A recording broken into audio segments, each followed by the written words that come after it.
Good evening, everybody, and welcome back to the New Age Geeks channel. Now, I know you're probably looking and you're a bit confused because I'm not Joe. Um, but for Halloween, Cece, will be running a one-shot with these lovely players. Say hello, lovely players. Hello, lovely Hello, lovely players. players. Hello. Tonight we have Dom, Hector, Jem, Kuma, and Steph joining us tonight for this D&D one-shot. And, well, we're glad you're here, that's for certain.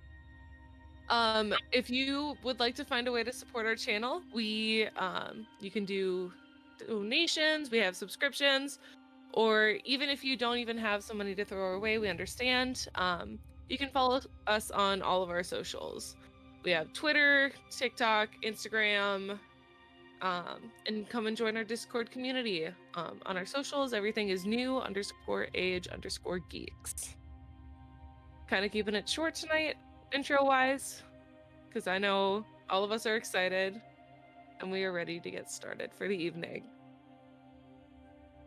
Alrighty. You guys ready? Yes. Ready? Yes. Let's do this. Change if I said no. Alright. So, it is tough to start, obviously. The day is slowly turning towards the evening as this group of individuals ride into town on a cart. They had just rode into the town of Mandreas, which is a smaller town. They are riding in from the east, having just met with each other, gotten acquainted, and decided to travel. As they pull into this town, they notice that it is a decent-sized town, although on the smaller side. They notice it's a pretty even mix of races throughout this village. However, they notice there's mostly dwarves, humans, half-orcs, and Goliath. And there are a few like elves and half-elves, tieflings, halflings, although very few. As they stroll into town, they are taking in these sights, and if anybody would like to roll a perception check. I would.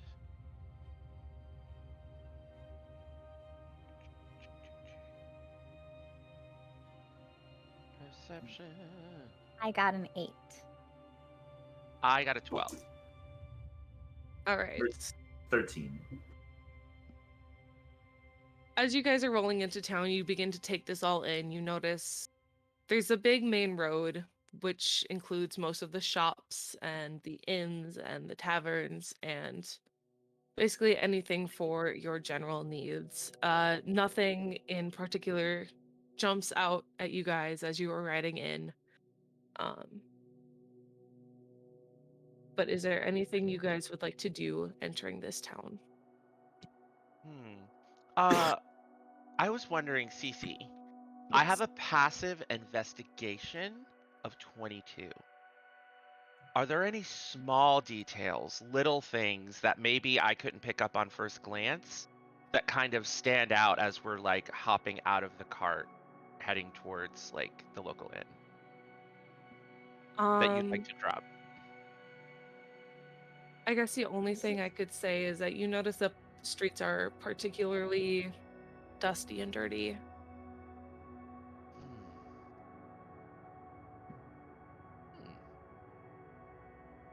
I have a feeling it hasn't rained in some time. Huh.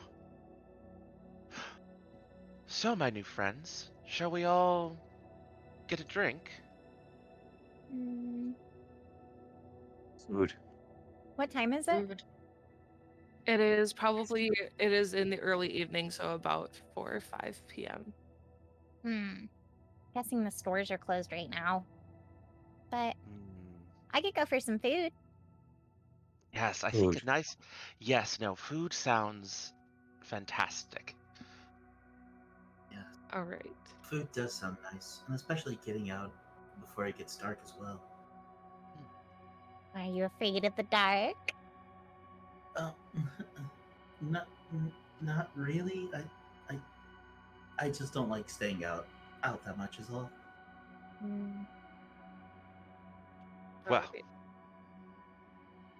it'll be all right. And I very gentlemanly and dashingly extend my arm to them.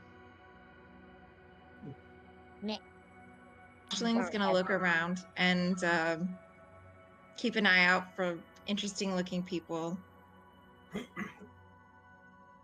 as she walks with her group. All right. So you guys are looking for a tavern or inn. There are a couple of smaller ones, but the one that seems to be the most popular at this time of night is called the August Rest. As you guys make your way in, you see that it seems to be a steady sort of night. There's plenty of tables and lots of chatter and commotion. You see a elven woman working behind the bar, just pouring drinks and sort of chatting with the people in the establishment.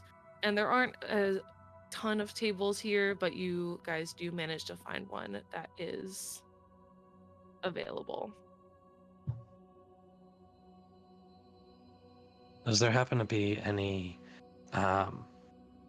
board of some kind of public notice, postings, jobs, anything, missing people, anything happening that might be on a notice board in the inn? At first glance, you do notice a board. However, there aren't a ton of postings on it.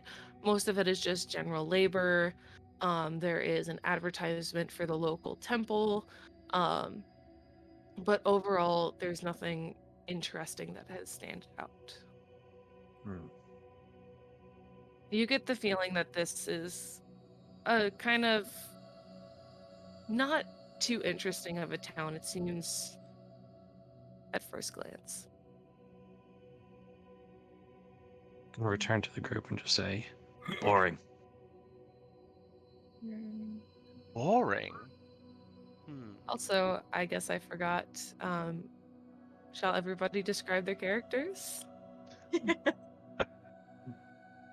First time DMing, it's fine. It's fun. All right. Hector, will you please describe your character for us? I will. So Mori is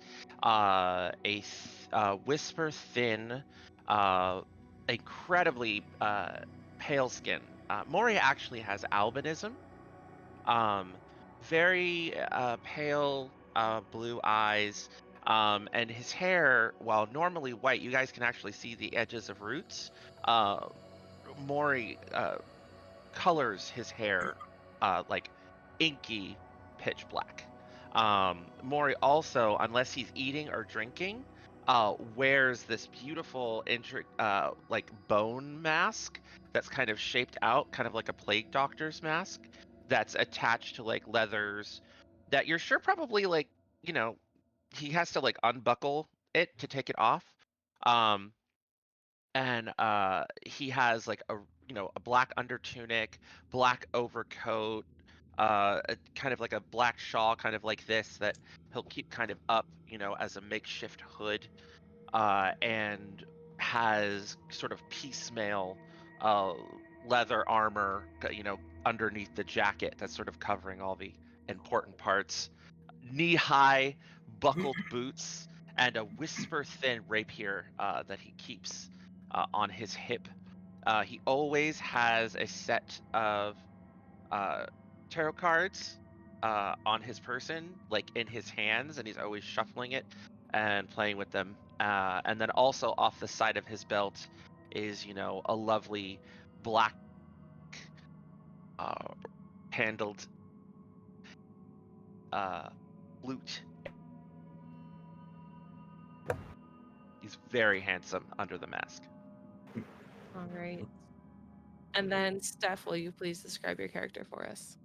Aisling Ellison is a half elf, and she is of moon elf descent. So she has very light blue skin, and her hair is a silver gray with light blue streaks. Her eyes are silver, and she is a paladin of Bahamut, and so you'll see a signet of a dragon on her shield and on her shield and on her armor. She is always watching. She oath of watcher, so she's always keeping an eye out. So she's always shifting her attention to different things. All right. Jem, will you please describe your character for us? Yeah. So I'm Taffy, and Taffy is a short 3.5 foot pink goblin looking thing. She's got pink spiky kind of hair and pink skin, and she's clearly a child. Uh, she's got yellow and orange eyes, and she's wearing kind of like a green vest and overalls, and she's carrying a giant wrench with her. And she's got in her other arm a little, I guess you could call it a teddy bear, but it looks like it's been run over a couple times or something. Alrighty, Kuma, could you please describe your character for us? Ash is kind of wearing a kimono-esque robe that they fashioned to just kind of be tightened around at the arms with their outfit. Uh, it's donned with what looks to be butterflies at the bottom that seem to go into a translucent looking form later on as they rise up. Walks around holding what seems to be a small like ring with a butterfly on it. They sometimes wear a mask just to whenever they're doing work and everything like that. They tend to more or less look in tune, so the mask helps with their breathing more or less. Walks around about 5'9", with pale skin, blue eyes, and a slight palish, like purplish hair almost as well. Alrighty, and Dom, please describe your character for us. I'm playing Gallery. He is a dragonborn barbarian. His skin is not skin, it is blue metallic scales. And as he walks, you'll notice little sparks every time they rub against each other. And his torso is all muscle, broad-shouldered, 6'10" tall, with two large horns coming out the top. On his back, he has a longsword, a handful of javelins, and a quarterstaff. On one side of his hip, he has two hand axes, and on the other, a hunting trap. The man is big. All right, thank you. As you guys find your table in this establishment, you notice that the elven woman from behind the bar walks over. Good evening, folks. Is there anything I can grab for you this evening? Uh, well, we are quite famished. Do you have a food menu?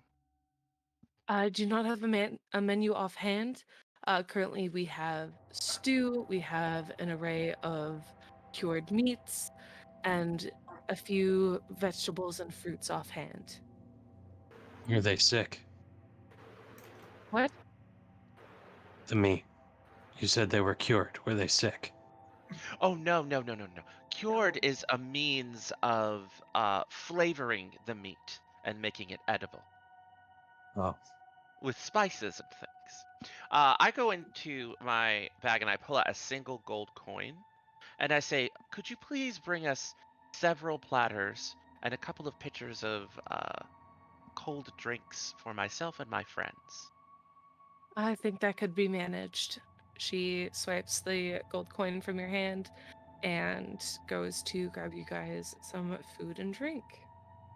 Just You're so water, please. fancy. Words are hard. Thank you. I am a traveling performer by day and, well, an investigator by night. So, what is the point of having a bunch of gold burning your pocket if you're not going to spend it? Hmm. Smart. Spending it on us, though. Well, my mother always told me that it is important to make a good impression. Hmm. Shling's just watching the whole crowd. She looks over and says, "Thank you" to Maury, and then goes back to watching. Ashling, I'd like you to make a perception check. That is an 8. An 8, you don't really. There's nothing out of the blue or unordinary about these guests. I know you said you were keeping an eye out for interesting looking individuals. You notice a number of Goliaths sitting at a table just to the right of you guys, sort of discussing just their day and their work. There's a few dwarves and humans as well, all just sort of socializing and eating their dinner for the evening. She's gonna point at the Goliaths and be like, "What are those?" Big people. Walking mountains, I believe, is what they call them. Walking mountains? Giantkin. Goleth. Big Something people, like that, like yeah. I said. Okay. Hmm. I haven't been out of the temple very much, so all of these are very interesting. Oh, Strange. Different. Normal. I too understand what it is to live an isolated existence. I lived underground my entire life, but I have learned in my adventures that there are many spectacular things here under the sun. Well, under the sun tends to be very daunting on the skin, but finding things on the inside is usually fun. Um, like researching tombs, really. Tombs? Oh, Why would you want to look at tombs? oh, I'm sorry. I, I, uh, I do some sort of archaeological research at times. There is Find much anything that cool? Uh, Depends on what you mean by cool. I mean, I found a a dead man that was about 1,000 years old or something, but it turns out he was probably just one of the thieves that they switched out later on. Oh, well, most unfortunate.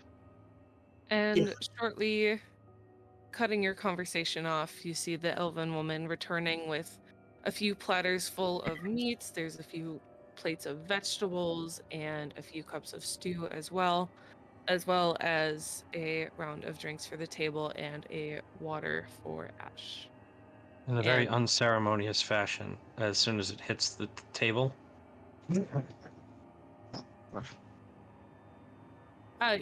you notice it catches her off guard but in a sense it's like people would normally wait for her to walk away from the table rather than as soon as it's set down. Ashling's gonna put her hand on Gowring and be like, "Slow down. It's not going anywhere. You're fine." Slow? It's not that slow. She's just gonna like turn so she doesn't see him anymore and just daintily eat her stew. You notice the elven woman starts to turn away but then looks back and says, My name is Reister. If you need anything else, just please flag me down. Absolutely. Thank you so much, Reister. Reister, Ashley's gonna. Yes, yes, darling. any pliers? Pliers? Mine are somewhere in my bag. I can't really find it right now. Do you got any pliers? Oh, pliers. Yeah. I'm sure we have some somewhere. Just give me a few minutes. Yeah, let's go. She gives you sort of an odd look as she turns to and walks into the kitchen. Why do you I need get- pliers? Huh? Why do you need pliers? I pull up my teddy bear put it on the table in front of me. I'm working on this. I got an idea. Interesting. It's at that point that click, he takes off the big bone like plague mask, carefully sets it on the table, and then you can see like this like Bashonen-esque fair elf, and he just starts delicately like eating a little bit from all of the cured meats while looking around cautiously. I'd also like to look around and see if I can get an idea of the type of person in this town. Are they miners? Are they traders? Are they a Go fishing village? Go ahead and roll an insight check for me.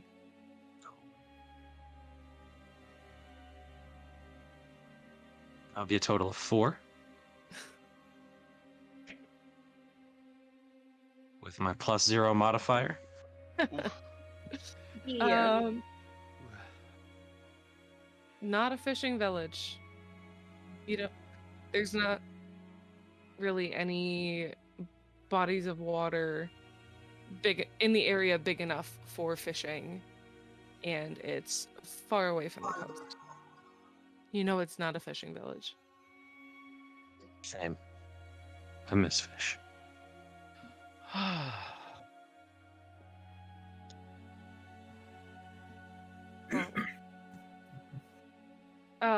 I would like everybody to make a perception check for me. Ooh, that one's gonna be. That one is 22. Also got a 22. Ooh, 21. I got 8. 8 as well.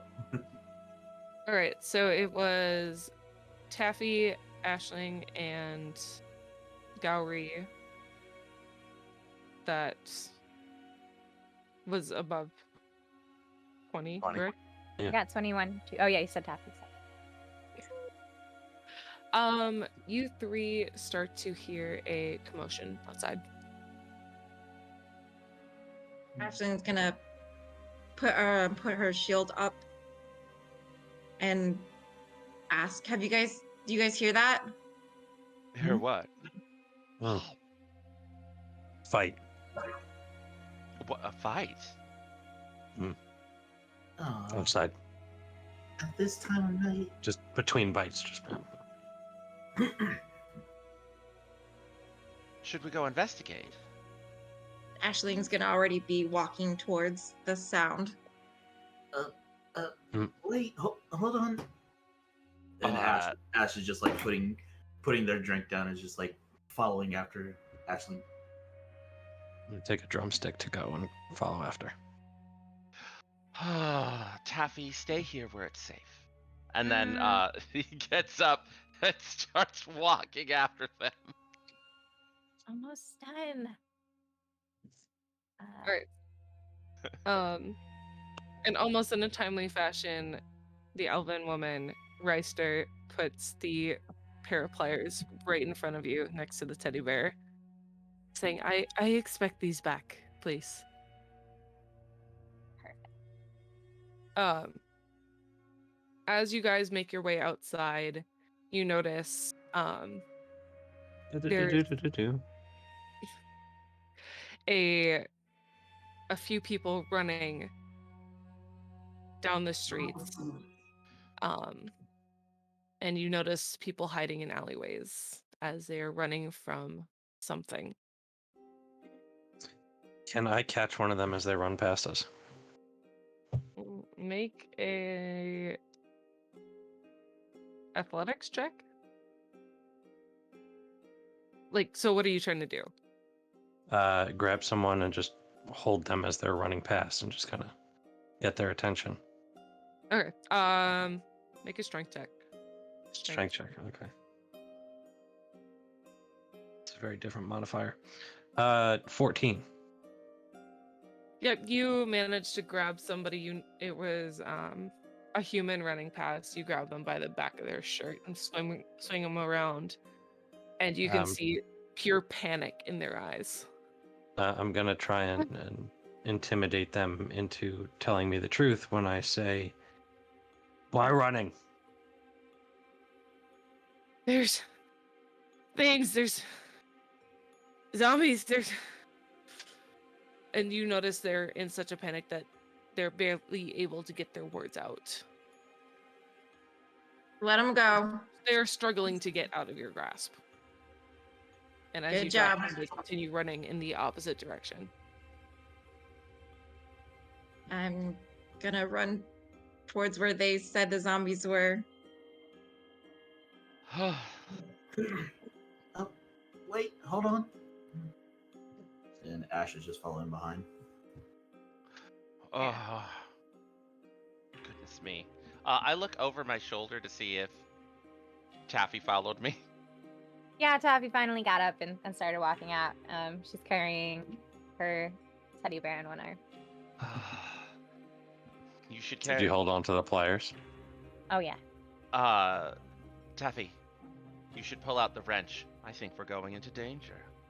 And then I immediately make my way following the group. Yeah, I'll follow you. Okay. So are all of you running down then? Mm-hmm. Yeah. As you make your way down the road from which you had come down previously, you notice a few people are trying to stand and look brave and going to attempt to fight these things, while a majority of the people are running as fast as they can away from you.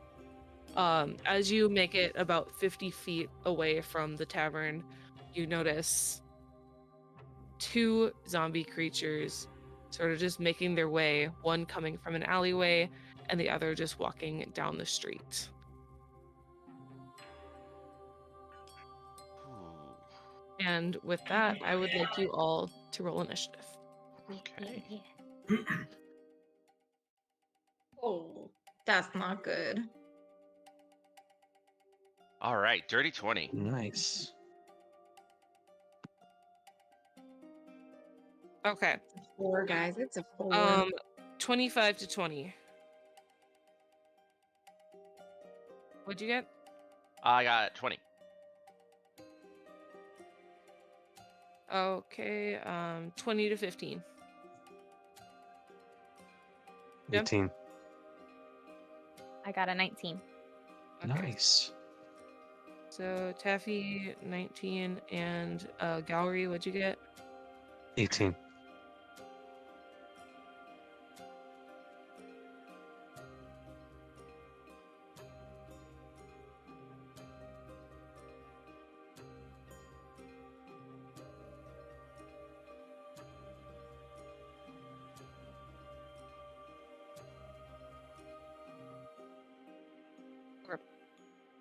And then, okay, 15 to 10.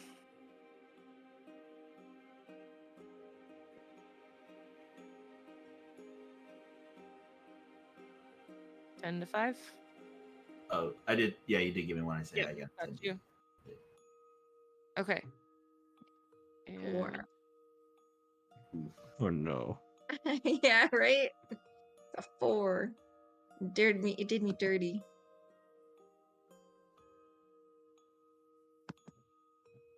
This is not good. It's not good at all. Believe in the butterfly. There we go. All right. So that is Maury at the top of the round. What would you like to do? Okay. For my bonus action, Maury is going to stand there and close his eyes, and then he's going to draw the death card from his tarot deck, and it glows slightly with like a ghostly radius as I spend a bardic inspiration to do Tales from Beyond and determine tale. And then I'm going to roll a d8. That all sounded awesome, and I have no idea what any of that meant. I am playing the College of Spirits Bard from Van Richten's Guide to Ravenloft, in case anybody wants to know. That's cool. Yeah. And roll. I would like my mini to be placed right there. Here we go. And then I got a 6, which means Hail of the Traveler. The target gains temporary hit points equal to a roll of your bardic inspiration die plus your bard level. While it has these temporary hit points, the target's walking speed increases by 10 feet and it gains +1 bonus to his AC. Sweet. All right, and let me roll a d8 again.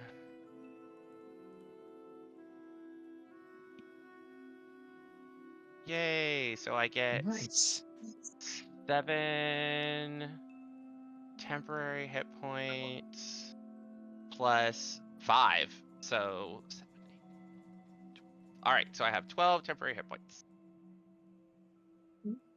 And it kind of looks like this cool like nimbus of cold wind, and you hear kind of ghostly whispers on the air kind of dancing around him, and like his shawl that he's wearing like kind of lengthens for a moment. It looks almost like a traveler's cloak, like a ghostly traveler's cloak.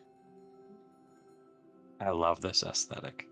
And then I'm going to take my full movement of 40 feet now, because I got the additional 10 feet, straight in the direction of one of the undead.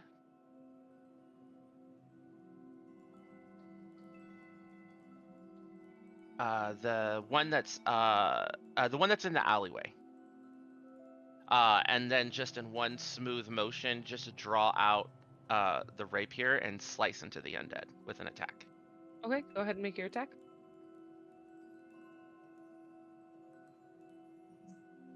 Does a 13 hit? 13 hits. Go ahead and roll damage. Excellent. For a total of 10. All right. You whip out your rapier, and without even having to attempt to make an attack,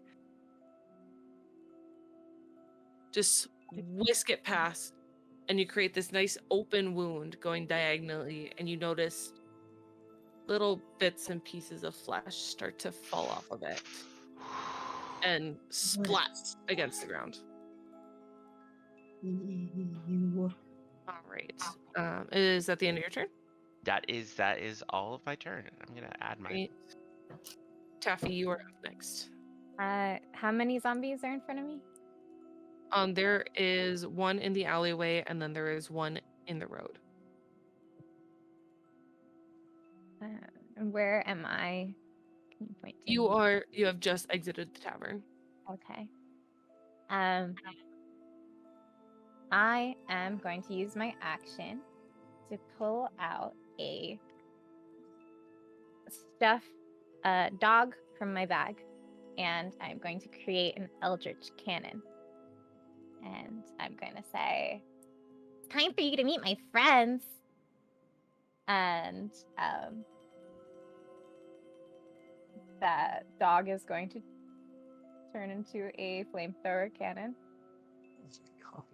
And I believe, what's my range on that? And then I'm going to, how far away is the zombie from me? It's About about 40 30 feet. feet. I'm gonna move up with my carrying my cannon. I'm gonna move up 30 feet to the side.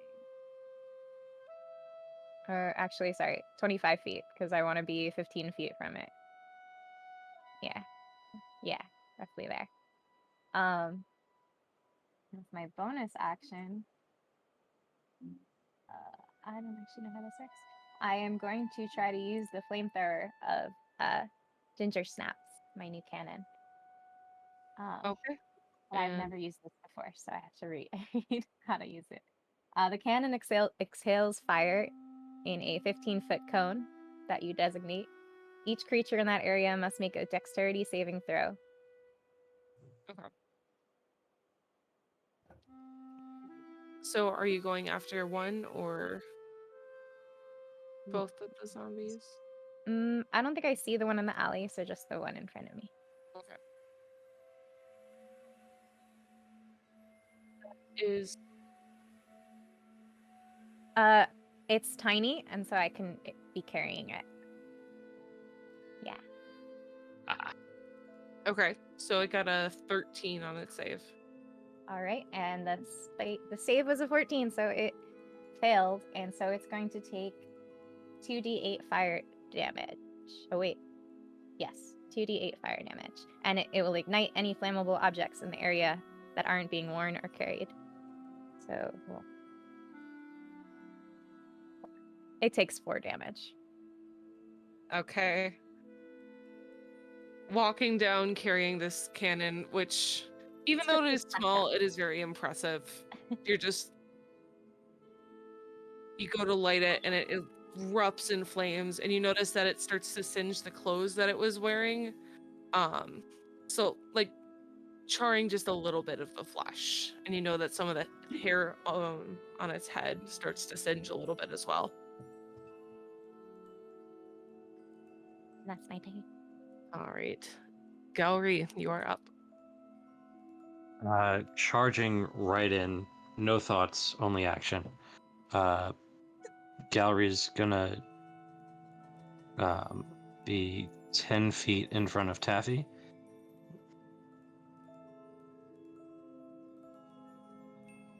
Okay. And I would like to rage.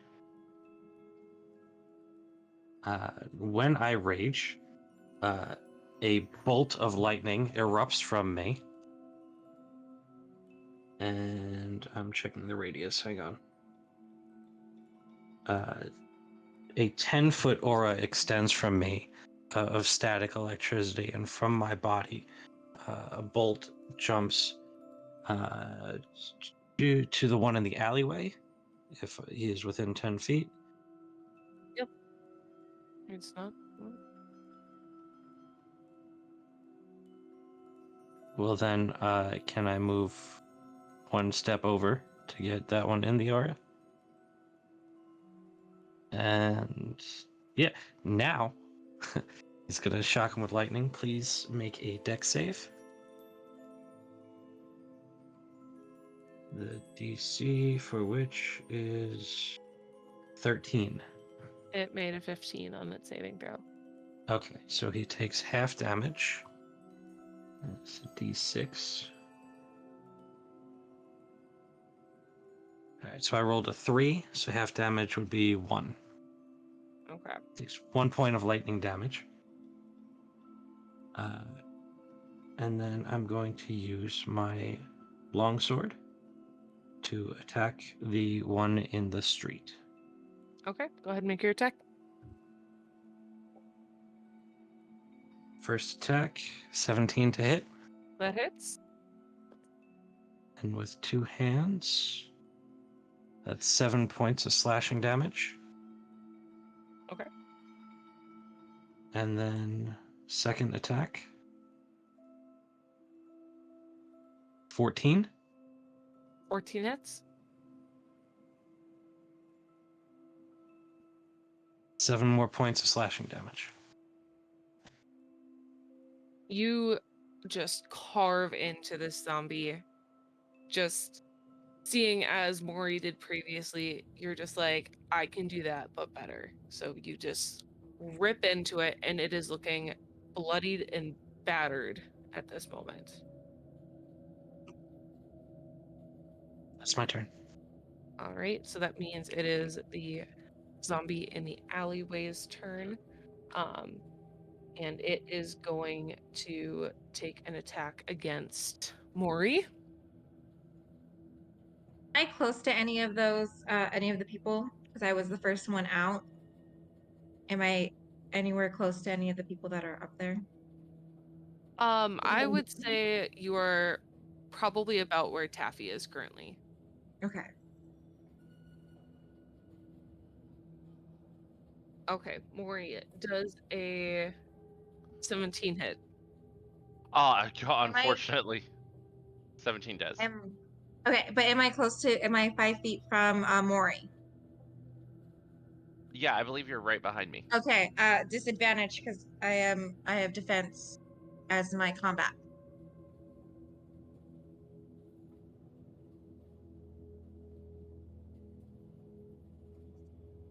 That is still a 16 hit. Oh, Oh, no, that okay. definitely hit. I would say tried. maybe just a bit behind Taffy. Yeah, I can work with him. Okay, Maury, you take 5 bludgeoning damage as it just wham throws its fist into your chest. Ugh. And then that is going to be the end of that's turn. So Ash, it is now you. Okay. Ash is gonna go ahead and go diagonal to 2 spaces.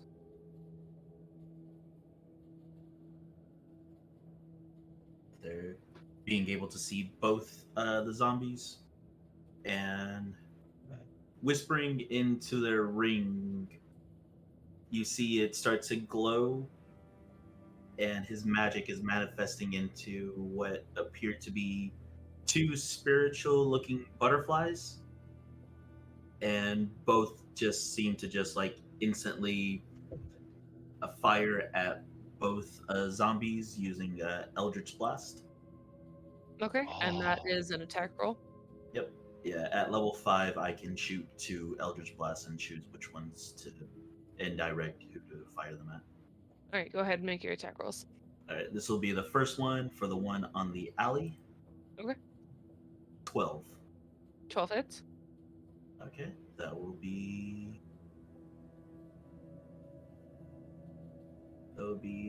8 force damage. Ooh. All right. First hit almost knocks it back a bit, and you start to see, even with the force damage, it starts to singe a little bit just from the arcane energy. Mm-hmm.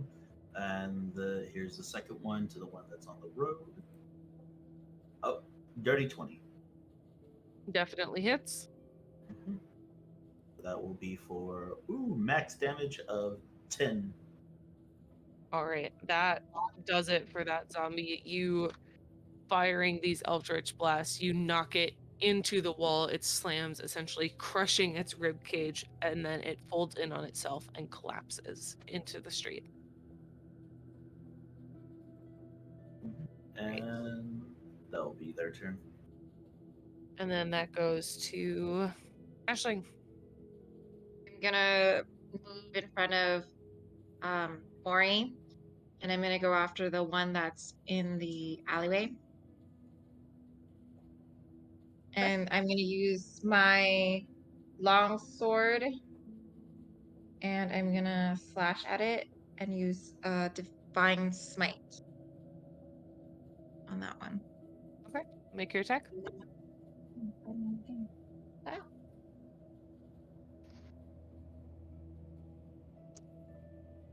13 plus, where's my That hits. action?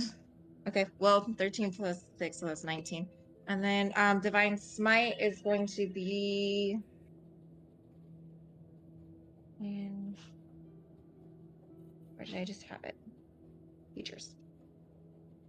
So that is 2d8 radiant damage plus 1d8 for the undead, and then I add on top my already the action, right? Well, So first off, how do you want to do this? Hey. You don't even Hey. have to roll the dice. So she's like, the sword is just gonna glow and her eyes are gonna glow silver as she just slashes right on through the zombie, cutting it clean in half. Your sword glows, your eyes glows as this divine energy smites you. You cut it clean in half as it starts to fall apart, and you notice the flesh sizzling and smoking, and the unpleasant scent of burnt flesh starts to fill your nostrils. Yeah. You see just Ash adjusting her mouth. This meat needs to be cured. We don't cure this meat. We leave it be. Most Or burn it at least. excellent. We and should burn this. brave. She looks at Taffy Burn and it? says, "Burn it." Mm-hmm. I Small fire though, please. Somebody get water just in case. I shoot a fireball at it. Or a firebolt, not fireball. Firebolt. A step away from it. All right. Just for the sake of it, I'm going to say is firebolt. You make an attack roll for that, right? It's a cantrip. Go ahead and make an attack roll. Okay. With advantages.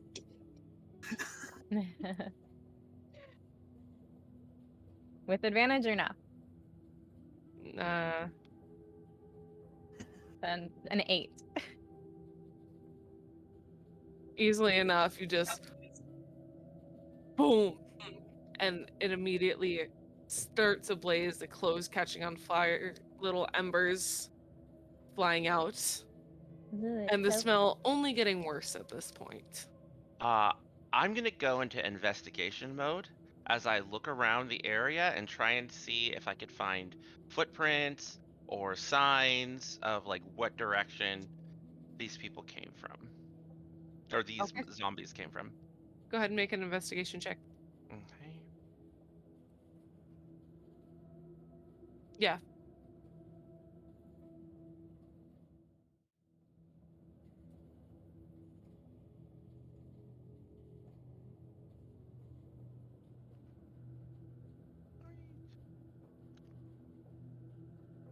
Advantage and roll. 26. Okay. With a 26, you know that the one from the alleyway, as you sort of make it past that track, you notice a graveyard far off in the distance towards a temple that is in the northern part of the city. And then if you follow the other zombies' tracks, you notice it has come from the western direction. However, it came from the north and then eventually made its way into the street. Okay, so we're thinking both zombies came from the north. They just took different routes through the city. Yes. Okay. So my character kind of goes into this like Sherlock Holmes-esque montage where he like points at one clue and then another and then another and then eventually, dramatically like points like towards the church and the graveyard, and he's like, that is the source of the danger. You think And there's people more? come from the ground. Yeah. I am absolutely sure that there will be more. I've got more to try out with the ginger snap. Well then, Taffy, why don't we go and do some good? Let's investigate. There goes our quiet night. Ashling's gonna look at her group and be like, "Stay close to me if we're going." And she trudges off towards the direction he pointed. Uh, Ash is just falling behind. She should put her hand out for Ash. Come on, Ash. It's Ash and Ash time. Yeah, it's just like the whole thing of just like you're just walking ahead before like everybody, and Ash is just going like, "Wait, hold up." I am walking, and as we're walking, my character is just sort of shuffling the cards, and pulls out the magician. And then it starts to do that weird kind of ghostly glow once again. And when that happens, I'm going to cast See Invisibility. Okay. Which I believe lasts for an hour. Let me double check. Because I don't want any ghosts sneaking up on us.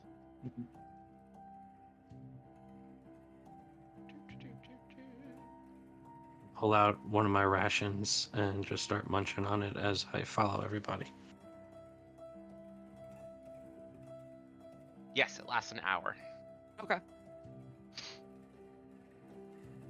As you guys sort of weave your way through the streets and the alleyways, making your way up north to the temple, you notice people sort of coming out of their houses from hiding, confused as to what the zombies were doing.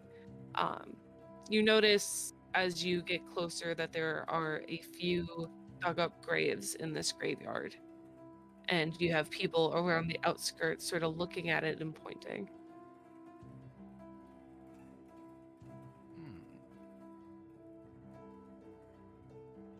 Do any of them look like they were dug up from the inside, or do they all look like they were dug up from the outside? Make a survival check for me.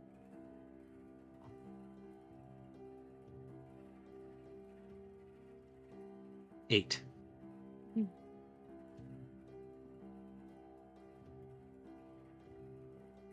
From what you can tell, it looks to be a mixture of both.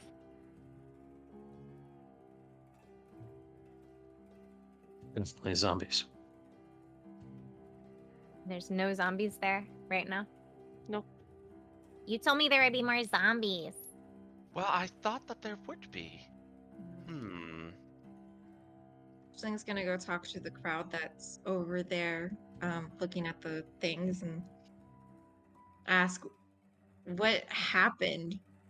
Why are there some dug up from the outside and some from the inside? Is this a common occurrence? No, nothing like this ever happens in this town. It's like, we don't know what happened. We just heard this commotion. We look outside and then there's zombies walking towards the town. Boring after all. Well, now it's exciting. Quite.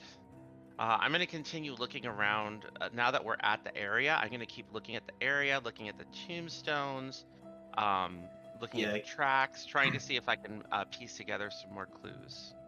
Yeah, can Ash make a survival check just like I think it would be nature, just like looking at some of the soil and everything, of like just seeing if anything has been either mixed into it or was used to maybe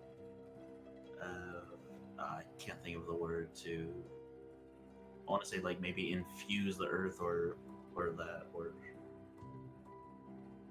And can Taffy roll an insight on the townsfolk? Yeah, absolutely. I'm going to I can't think of put my hand on Taffy's shoulder, and Taffy starts hearing like whispers, like from all around, that almost tell Taffy sort of what maybe Taffy should say, and I'm gonna use my guiding whispers bardic talent, which allows me to cast guidance. Nice. All right, and that's a D4, right? Yeah. So So cool. let me. Yeah. That's a 9 total on the insight. Even with the D4? Yeah, even with the D4. Oh. They all seem genuine. They're terrified and confused. Does And Ashlyn even know more what so with the little temple? pink goblin-like girl staring them down. With a Does gun. Ashlyn know what temple that is nearby? Make a general intelligence check. Oh, that's not a strong point. Okay, that's a 15. Okay. Looking at this temple, you can see on the front of it there is a giant symbol of an axe. And just from being at the other temple of the Watchers and learning about other places, you can put together that this is the Temple of the Berserker. Okay. So, would she know if like the berserkers are known for zombies or anything like that? They are not. Yeah, she's looking at the temple going, this is not something that would come from this temple. Something is happening. Yes, I agree. Temple of the Berserker. Temple Yes. of the So, Berserker. holy people who put holes in people. Of a In a way. sense. For a good cause, yes. In a sense. Yeah, it's your people. At that point, Maury will go on the ground, and at that point we'll pull out the card. We'll start pulling out cards, and it's gonna pull out Justice. All right. And then shuffle some more. Pulls out the Magician.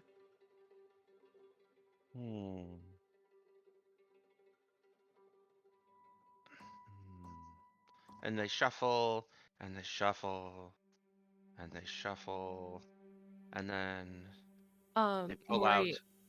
Sorry, go ahead. He's gonna cast detect magic as a ritual. So Okay. he's sort of taking his time doing like a tarot reading on the ground. Sorry, Okay. I'm just gonna cut to the chase. No, you are good. Can you remind me what that spell reveals? So what that allows me to do, it's a detection spell. So for the duration, I can sense the presence of magic within 30 feet. If you sense magic in this way, you can use your action to see a faint aura around any visible creature or object in the area that bears magic, and you learn the school of magic, if any. The spell can penetrate most barriers, but it's blocked by 1 foot of stone, 1 inch of common metal, or a thin sheet of lead, or 3 foot of wood or dirt. So I'm not really expecting to get anything from the temple because it's like has thick walls, but I'm trying to see specifically. He's looking to see if there's any necromancy, any traces of necromancy in the graveyard that maybe he could, point to. Yeah, with your ritual, the 2 graves that were dug up light up with this greenish aura that you see from the necromancy, the school of necromancy. My friends, there is necromantic magic here. It's still hovering over these graves, which is incredibly disconcerting. Especially since the necks have all gone.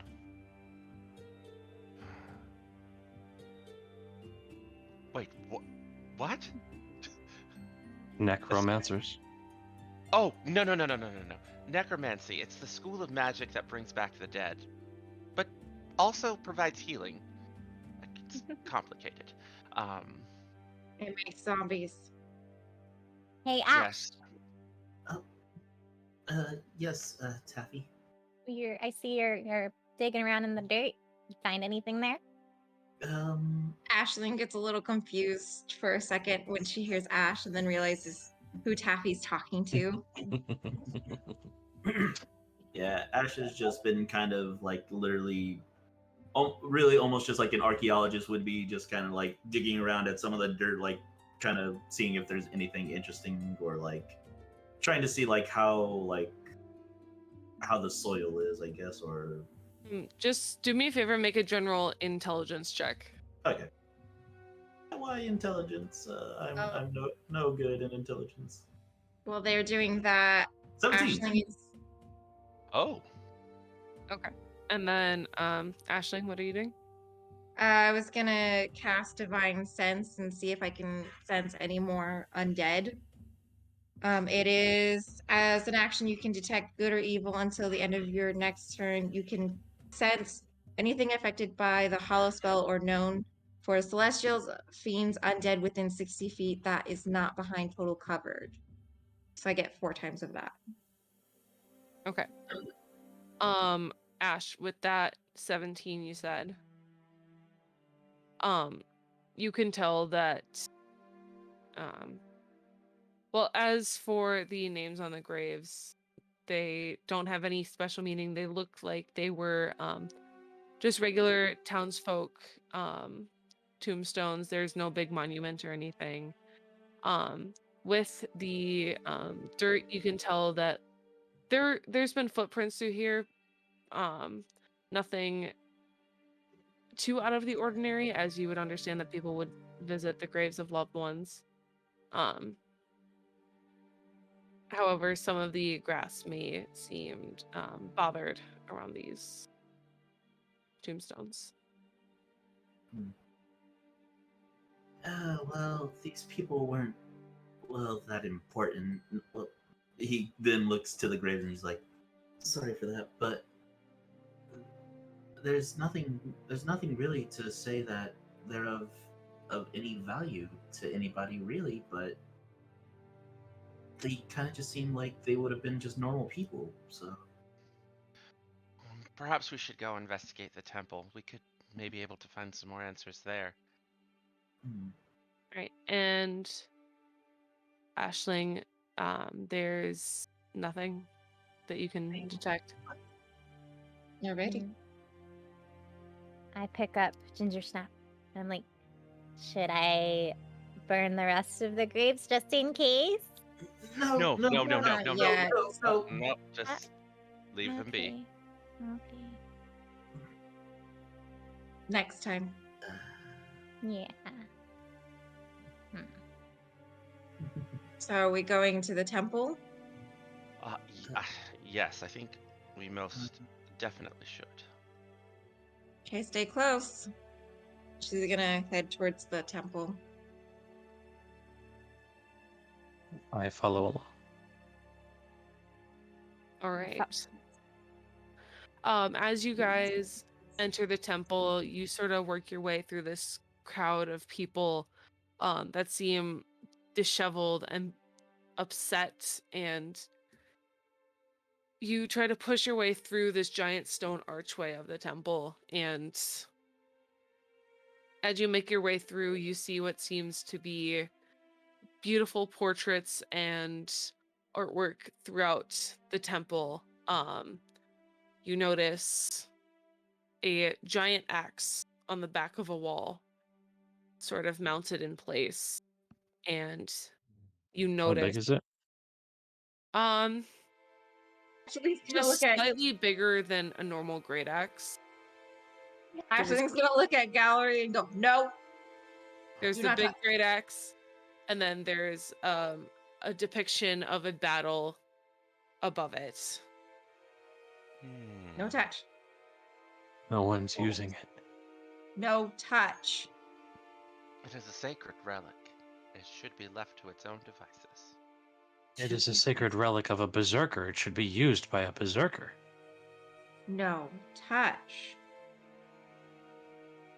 Fine. How big is the crowd? Is Taffy lost in the crowd? I don't say Taffy. She wouldn't be lost in the crowd. Granted, I think she would be kind of hard to miss. Get out of my way. I'm also yelling for people to get out of my way.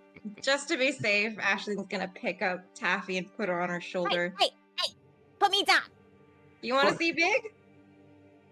No. Look.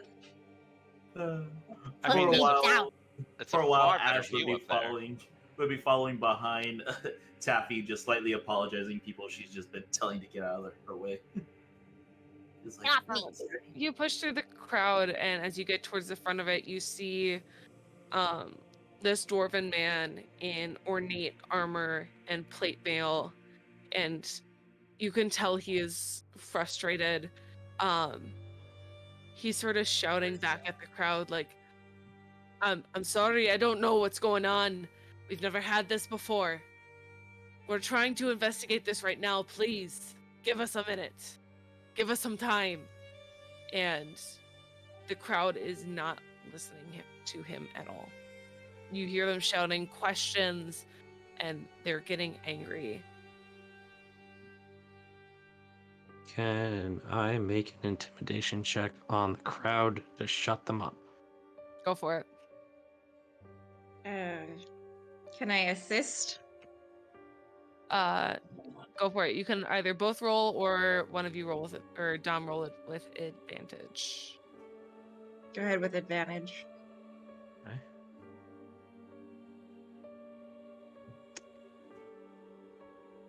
Thank you for that, because that would have been bad.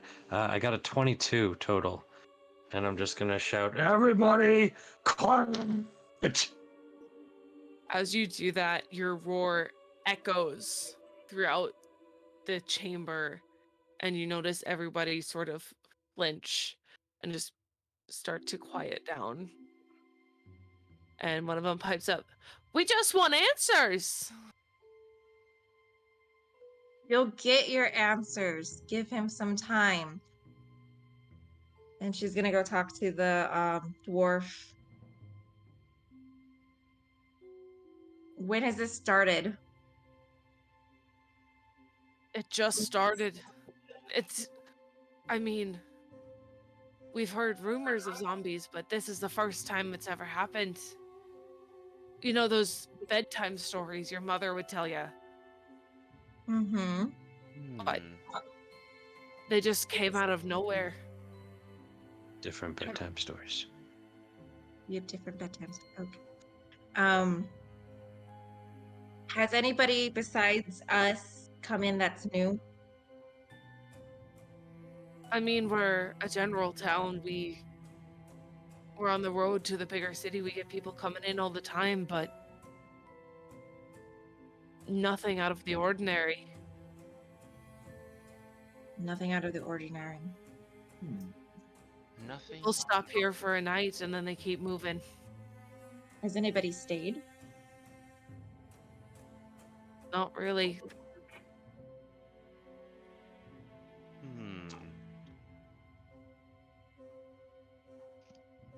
I'm looking around with my see invisibility. Do I see any ghosts or spirits or hidden individuals anywhere in this main temple area or in the crowd?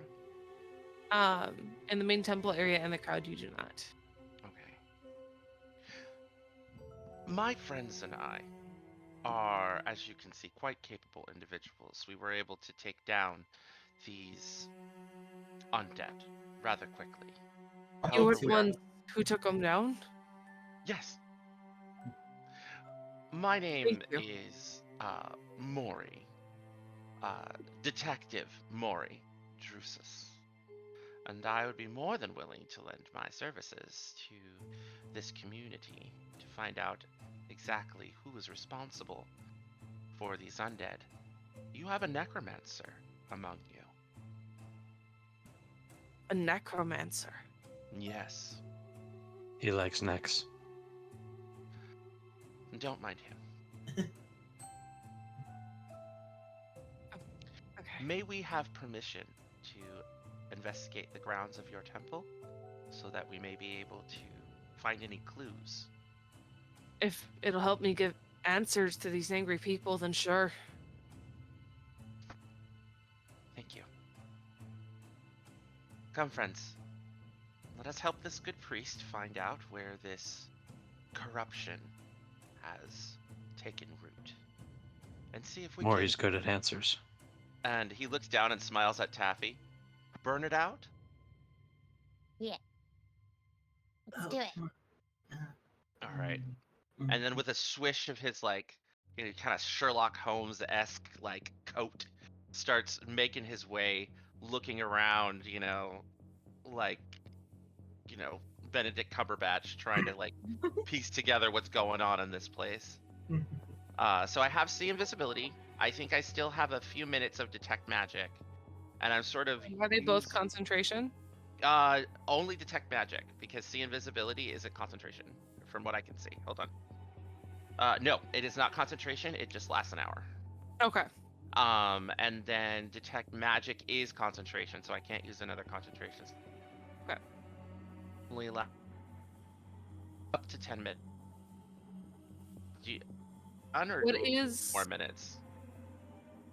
What is the range on detect magic? It's 30 feet. I believe. Does it?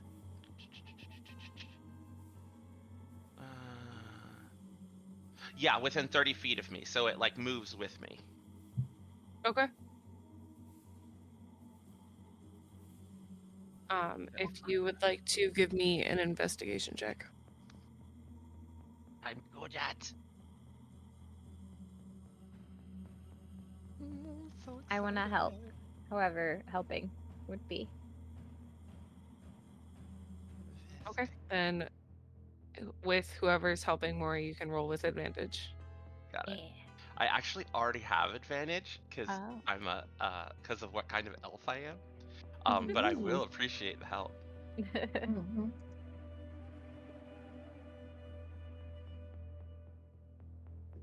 Yes, 24. Nice. As you walk up and down this temple, you notice like dusty footprints. Obviously from the people who are just walking up the dusty path. With your detect magic, you are able to sense that the axe on the wall starts to glow with an aura.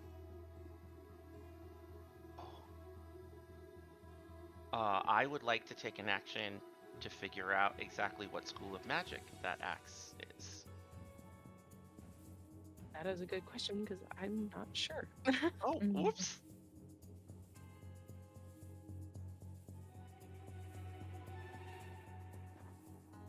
My bad. It was glowing. It was important, so I thought I would ask Glowing a is question. important. It Can I doesn't touch say. it now? No, It doesn't say. no touch. But you notice that it glows with a darker sort of aura around it. I'm gonna take a closer look. Is there any like sigils or anything on it? In a different language or anything? You do notice a carving on the handle in Dwarvish.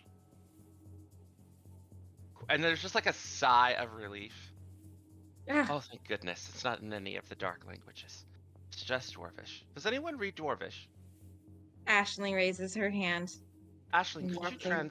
could you translate this for me? Just so that we could be sure. Dwarvish is too short for me.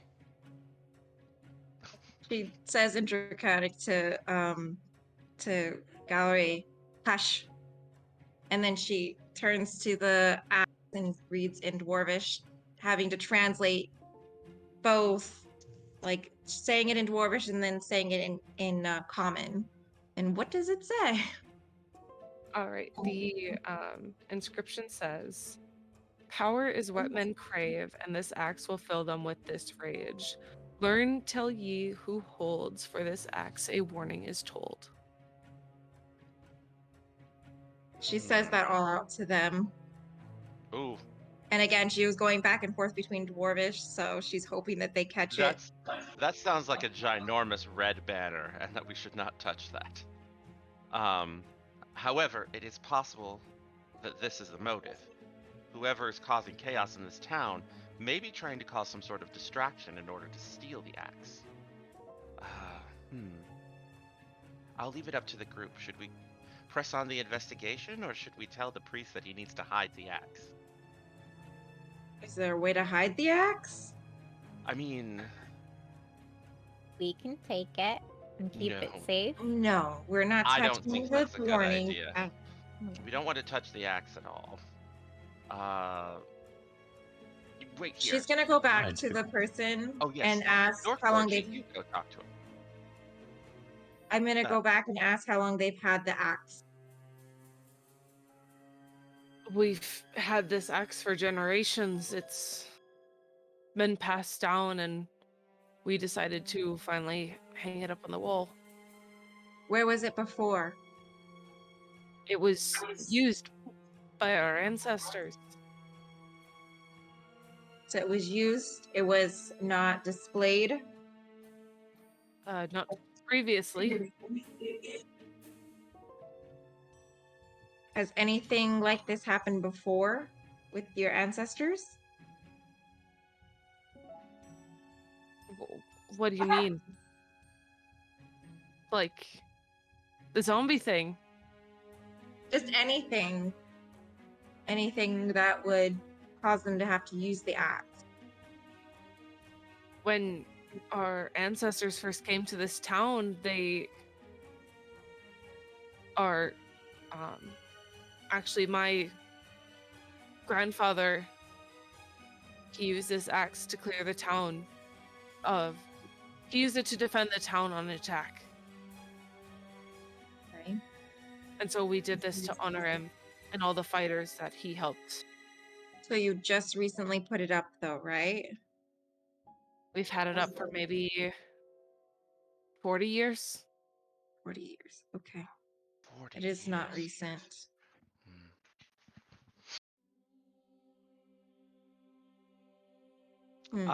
I'm still like at the axe. I am going to take in a deep breath. All right, let's try something.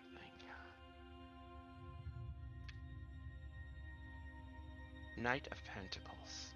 And then it starts to glow again, and the detect magic drops as I cast hold on a second. I'm really good at these things.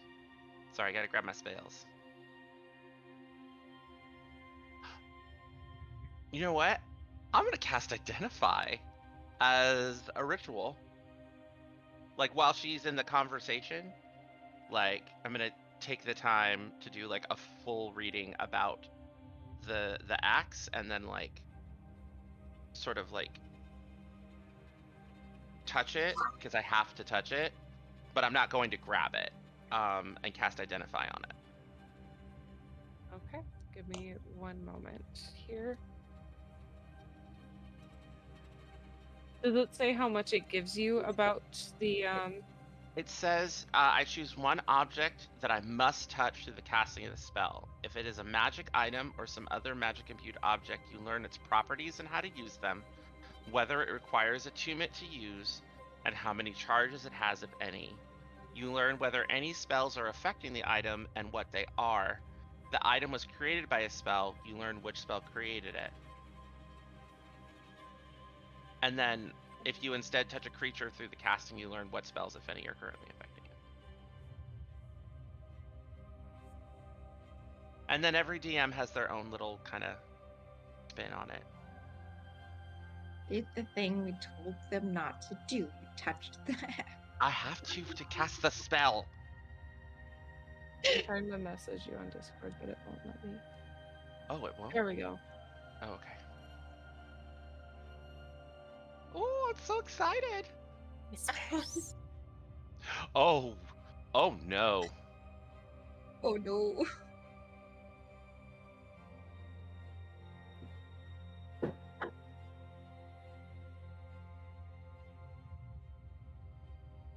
As you were all discussing with the dwarven leader of this temple,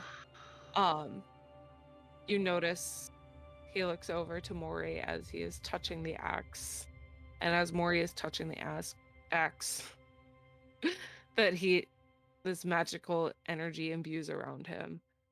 And he's just like, "What are you doing?" and he starts to rush over to you. Oh, we're sorry. I was gonna follow. I'm gonna step between him and Maury with the sword drawn. Oh, no.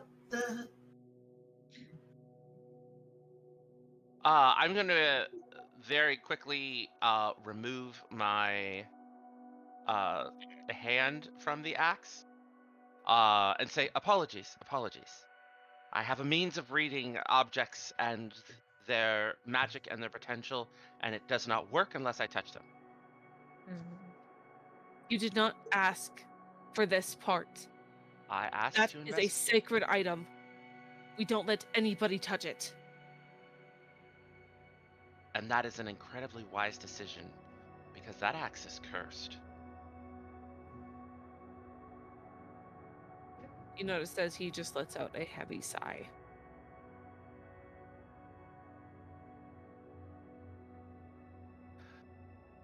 Now step away from the axe. Of course. I believe that whoever raised those zombies is after this axe. This temple is protected. They'd have one hell of a time trying to get it. In some of my experiences and studies, not all temples usually last long. Sorry to say, I mean, You notice as he gives you a side glance, Ash. just with a look of, excuse me? You can see Ash just shut up, going, "Oh, Ashlyn is Ash. just cringing at the moment. My friend is an archaeologist. They have a tendency to have an incredibly long perspective on these kinds of things. yeah." We're here to offer our help. You have to trust us, though. And if my companions are saying that somebody's going to try and come after this thing, you better be ready for it. It's a possibility. That's all I've been able to put together from the clues that we have. 2 undead, resurrected in a town. They're an incredibly powerful cursed object being kept inside. I believe that these undead were summoned perhaps to distract you and the rest of the clergy at this temple.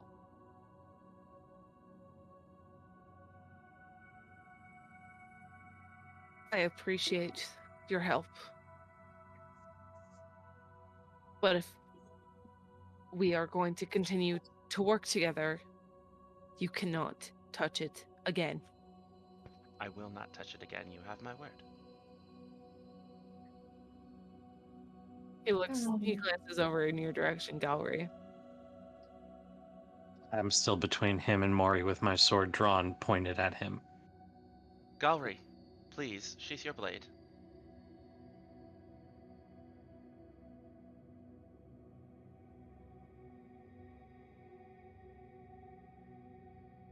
Thank you. Now,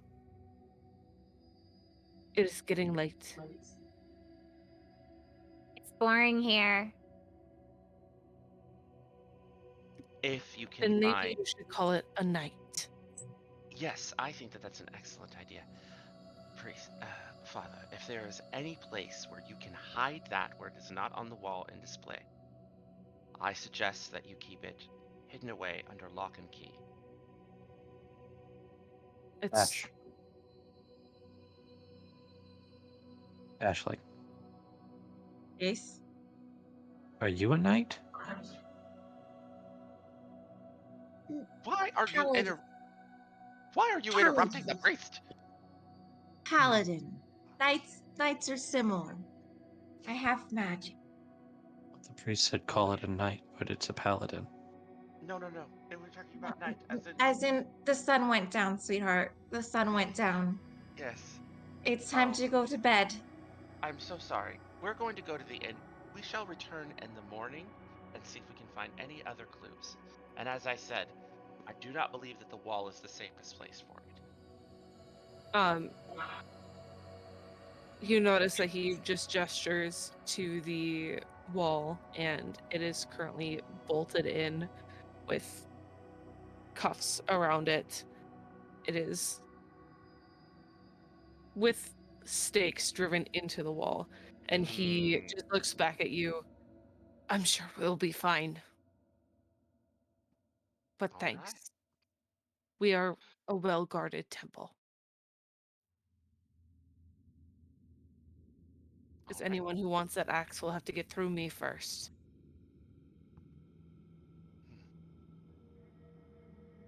Do you have anybody with you that will help you guard?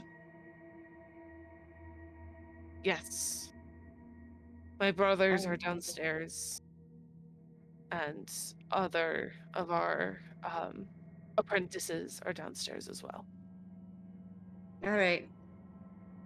If you don't wish for us to stay here, then send word for us at the inn. All Maybe right. one of the others. Magic stuff. What? I think he's asking what To you the know. other party members. Maybe one of the others. Magic stuff. You think one of Possibly. the other brothers and stuff are magic?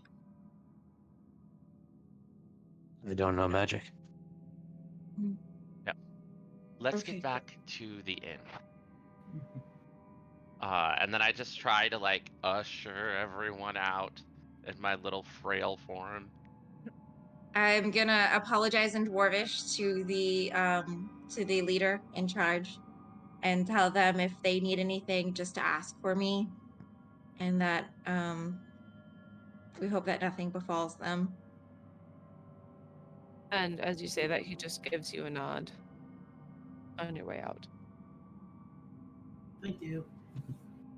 I'm gonna put Ginger Snap on the ground, and it's gonna trot after me since it has legs. And I want to run up to Maury as we leave and be like, "You told me not to touch it." I had to touch it to finish my reading You of told it. me not to touch it just so you can touch it. You're not a I- good example right now, Maury. No, I'm a terrible example right now. You should have asked for permission. You knew it was a holy relic. Well, it No, you should have let was. me touch it. No, It's never Taffy. wise to act on your own Mm, whims, you know that. Don't underestimate Taffy. Taffy is an incredibly from the many discussions we had in the back of that card. Taffy is actually one of the most astute individuals when it comes to magical objects. I just have this overwhelming need to be the center of attention. I apologize, Taffy. Next time I will defer to your expertise. What does music have to do with magic instruments? Hmm? Shoot. Ashling just pats Gallery and just goes, "Come on, let's go." Hmm. As you guys make your way back to the inn, you enter, and Reister is sort of leaning against the bar, arms crossed, just looking at Taffy. Can I help you? The Can I get my pliers. pliers back? Oh yeah. I was planning on giving them back to you when we got back. Thank you. Zombies. That was that commotion. Yes. Hmm. Your town has a necromancer. Really? Yes.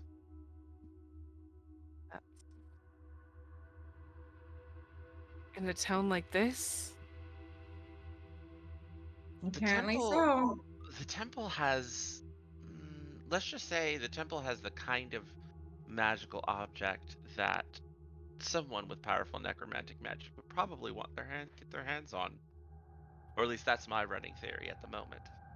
Small towns are usually the first targets for well, small attacks, but that usually lead into well, massive town ruinship. Really.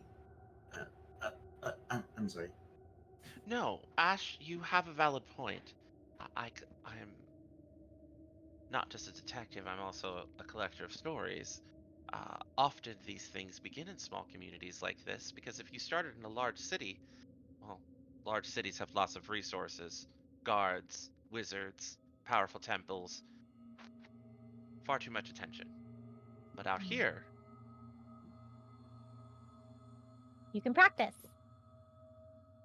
Uh, We should. uh, well, Practice. not to use it in those kinds of terms, but it's easy to lay low, really.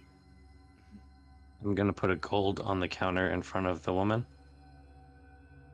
and She say, looks over at you. "More meat, please." oh, you. You got it. She swipes the gold and immediately walks back into the kitchen. I don't trust her. Why don't you trust her? Why's that? I Did don't you know. give her the pliers back? You might know I something. did. Oh, okay. Do you want some pliers? No, I have my own. It's just in the bottom of my bag. Mm. Okay. Pliers cursed.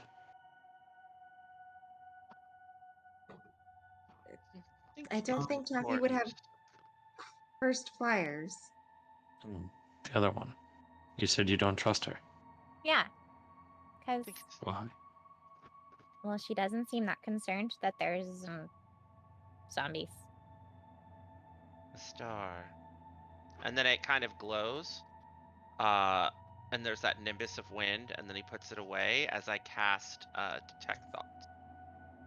Okay. And I'm gonna wait for her to come back.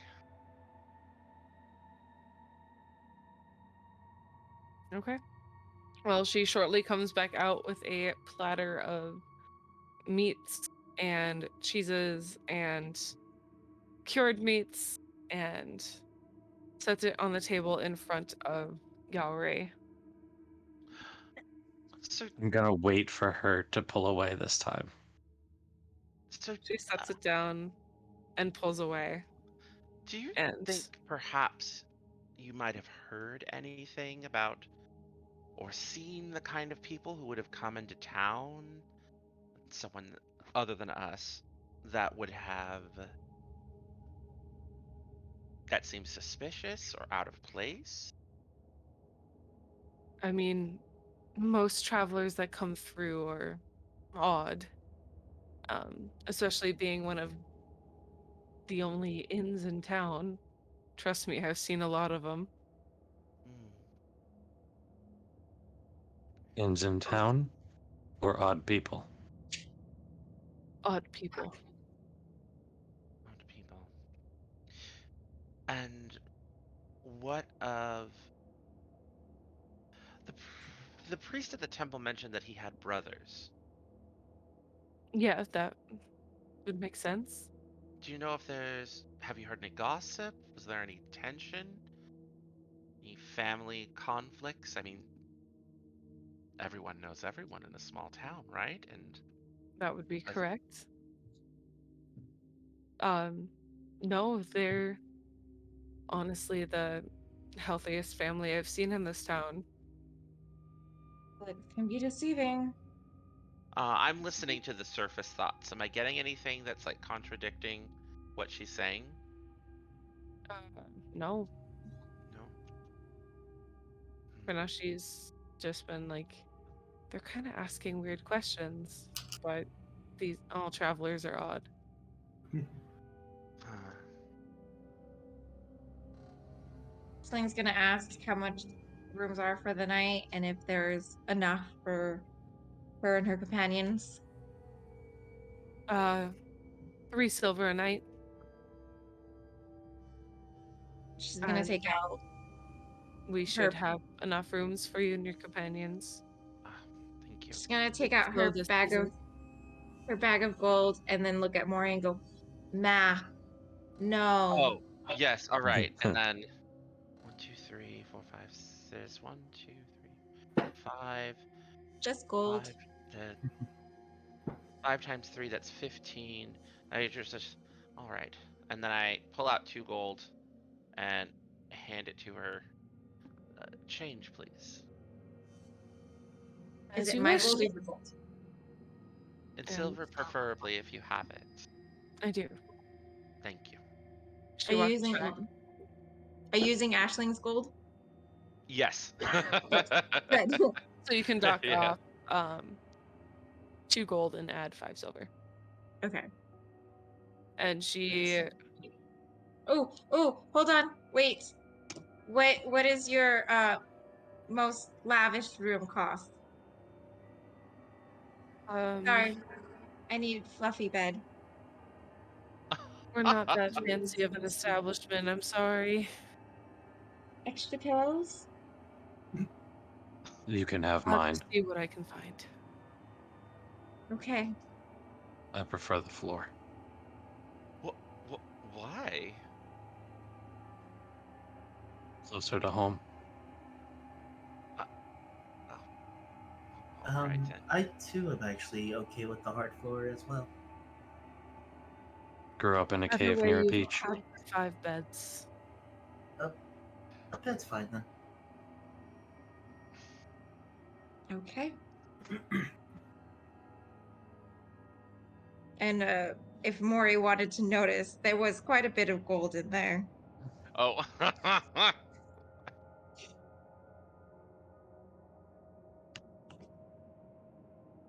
All right. And then what are your plans for the rest of the evening? What does a toot mean?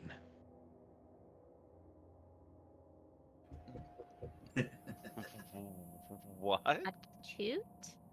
You said, Maury, you said that Taffy was a toot in magic items. Oh, astute. That means Taffy knows magic items very well. Knows a lot about them.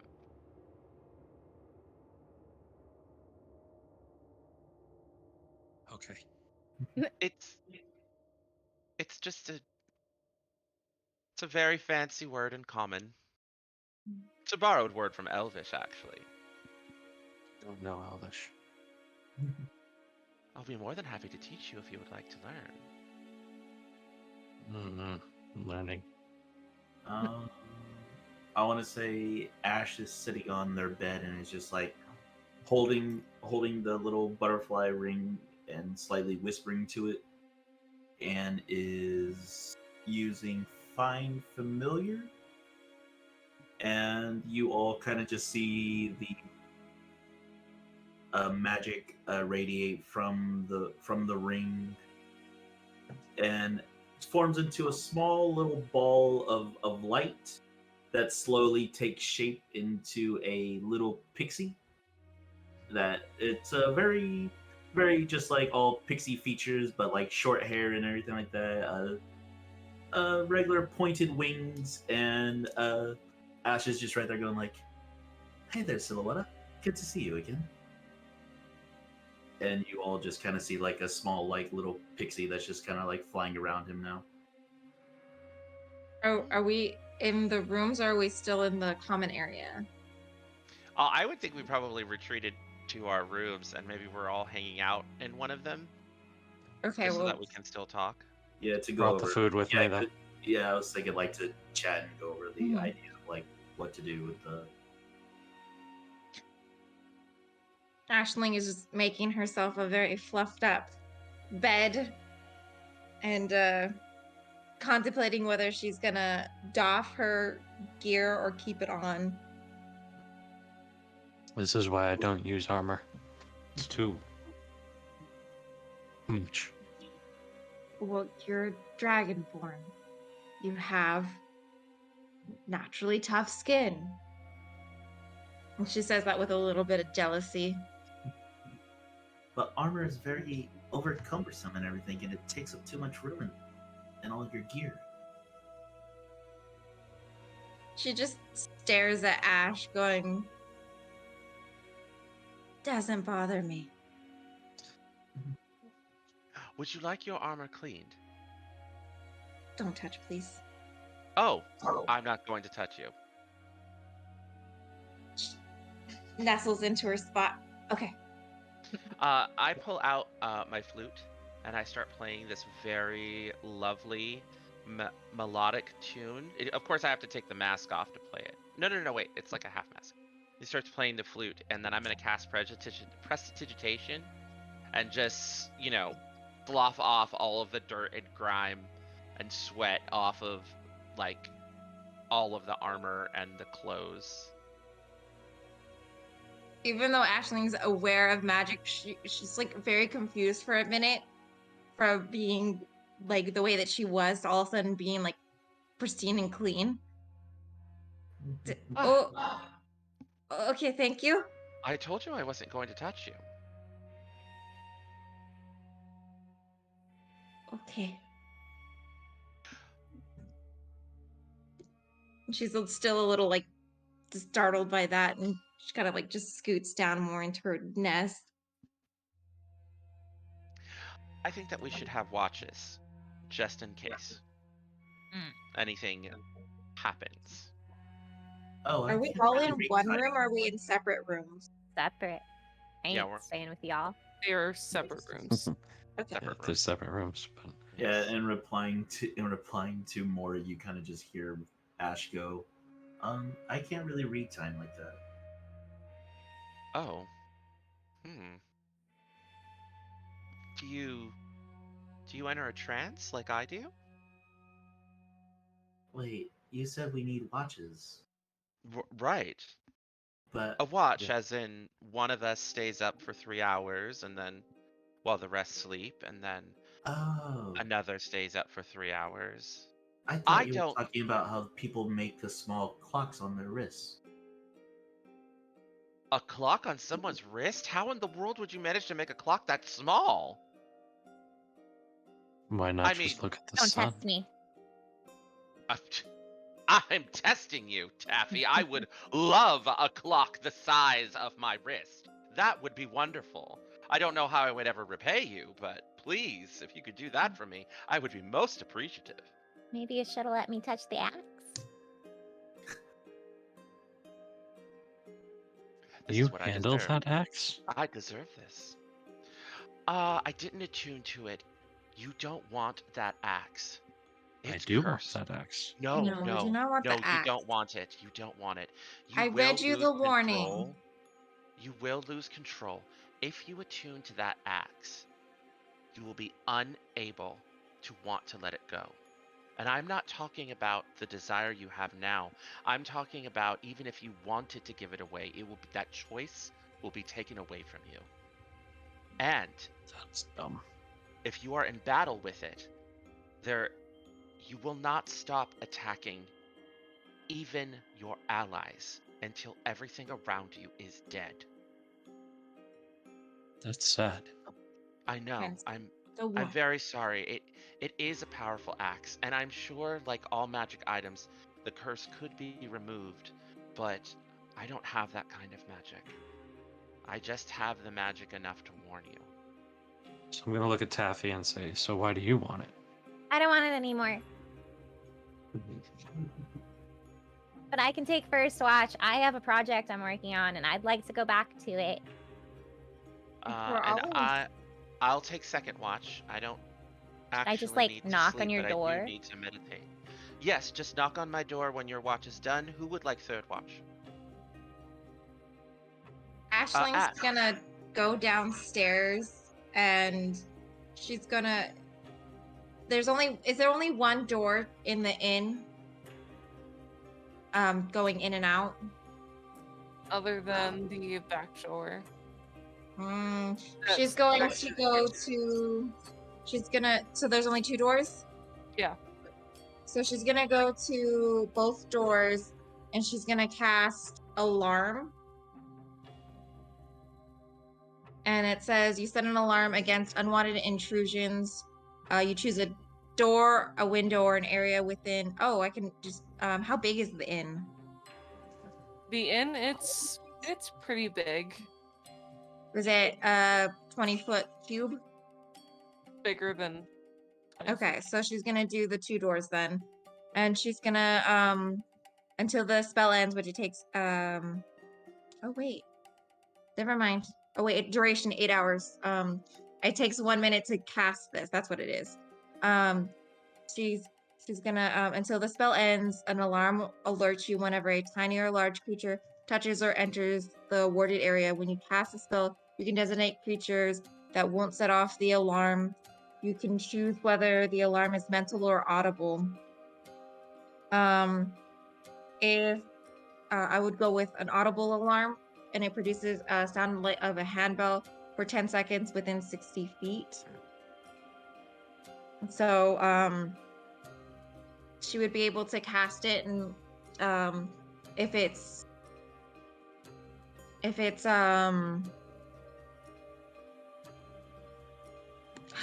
how would be best to do that, where if it's not a welcomed person, like a member of the inn, that it would set an alarm. It might be too. It might not be possible. I don't know. That's up to you. The amount of Cece. people that come in and out of the inn, it wouldn't be. Okay. It might be better to keep it on your room, Yeah, I think. because at the very least, you could be like not in the group, and if someone tries to break into your room, that's a stranger. Mhm. You'll know. Yeah. Okay. Then I'll do it at the door of my room. Be like, hold on 1 minute, and then she starts chanting and saying a prayer as she holds the door. And it faintly glows and then dims, and she says, "My room's done. Anybody want an alarm?" I am the alarm. You are the alarm. I only have 3 more. I would like an alarm. So she's gonna cast it on your room too. And again, same thing. And then she again adds that it would be anybody outside of our group would be a trigger, and it would set off an audible alarm. All right. I believe I'm fine. Okay, you're all right. fine. Taffy. I'm fine. Okay. I'm not scared. All right. Ash, would you like to take the watch after me? Because I think we're only going to need one more for 8 hours. Let's take the last one. You'll take the last one. Well, since Ash, it seems you have a bit of a tenuous grip on time. Aisling, would you like to do the third watch? I'll knock on your door when my watch is over. Okay. Make sure you get plenty of rest, my friend. All right. So you are all settling in for a long rest? Mm-hmm. All right. I think this would be a perfect time to take a quick break. Yay. Yay! Back after 10 minutes or so. Just to, refresh ourselves. Yes. Yeah. All right. And we'll see you in a little bit. Okay.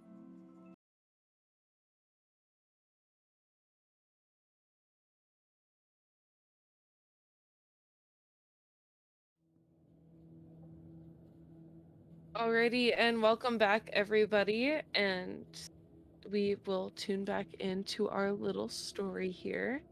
Where we last left off, our lovely heroes were just getting settled in for a long rest. All right, and who is taking the first watch? Okay, if you would like to make a perception check for me. 15.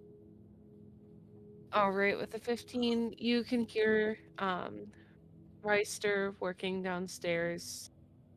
You can hear like some gentle footsteps of people coming in and out of the inn. However, nothing really sticks out. Nothing concerns you as you continue to work on your project. Yeah. And then when I wake up, Maury, I'm gonna do the biggest, loudest knocks ever.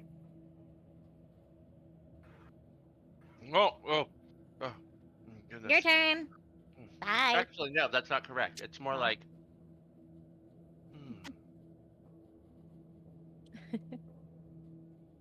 get some sleep. All right. And, and I'm just gonna listen while doing tarot card readings. Okay, go ahead and make a perception check.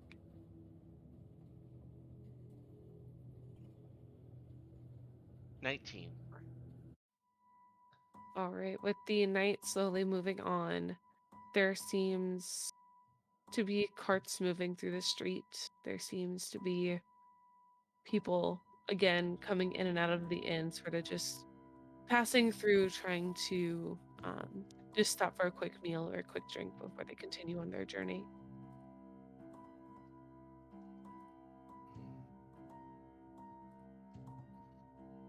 All right.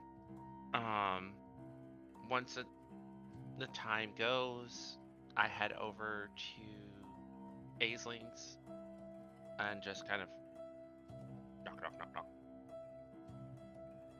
Opens up the door and just kind of looks disoriented for a second and then goes, the thing that I always do, the watch. Okay.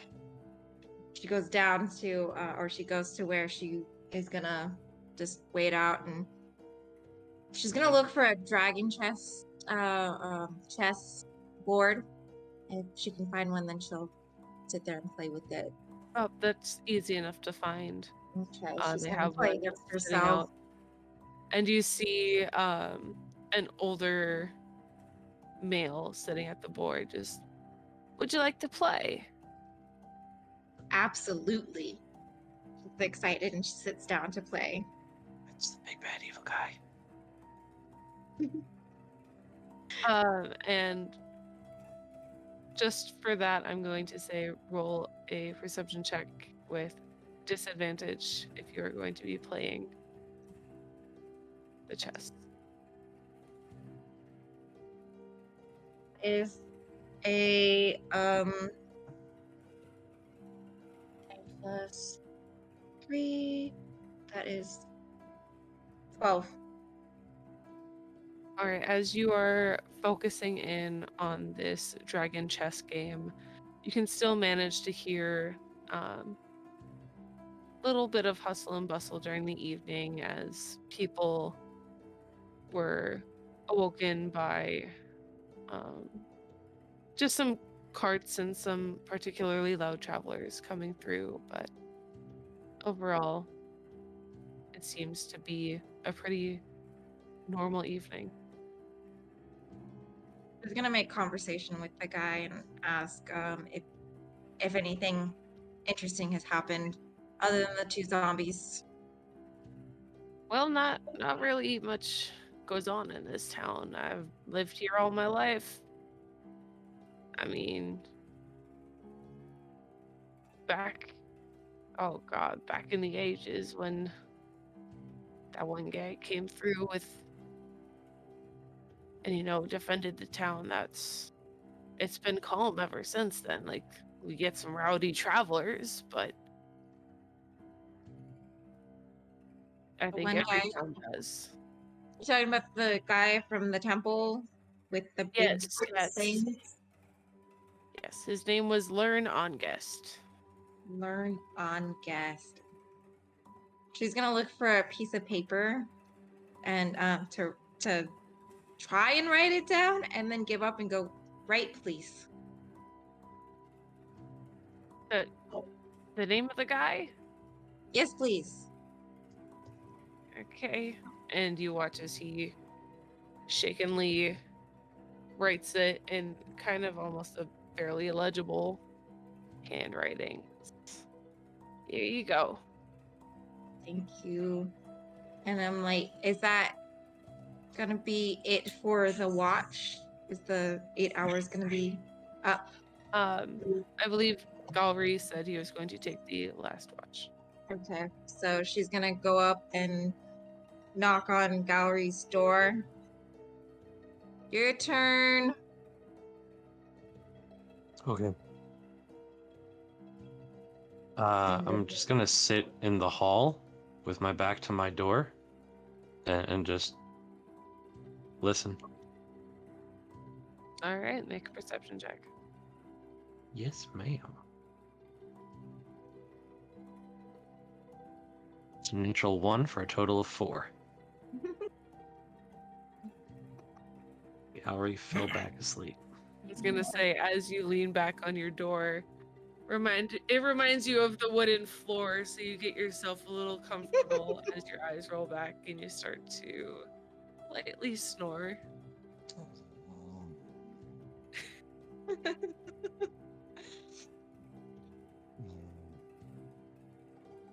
Right. And then as the morning comes and you all slowly begin to wake, who would be the first to wake? All right. What are you doing?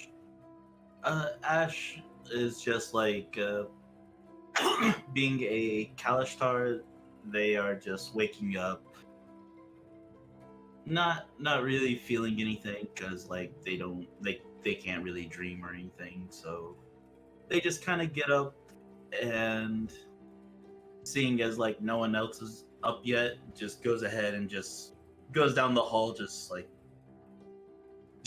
hitting each of their doors just like once, and then like going downstairs. I would be in the as you hallway do outside of my so, door. You're, slowly waking up. You just sort of close your eyes as you're banging on each door, heading down. You open your eyes, and your fist stops about an inch away from Galry's face as he is asleep in front of his door.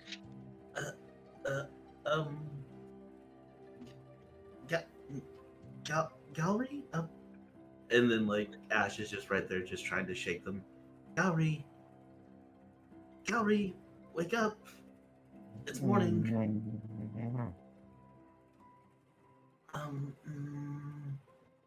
Oh, food will be ready soon.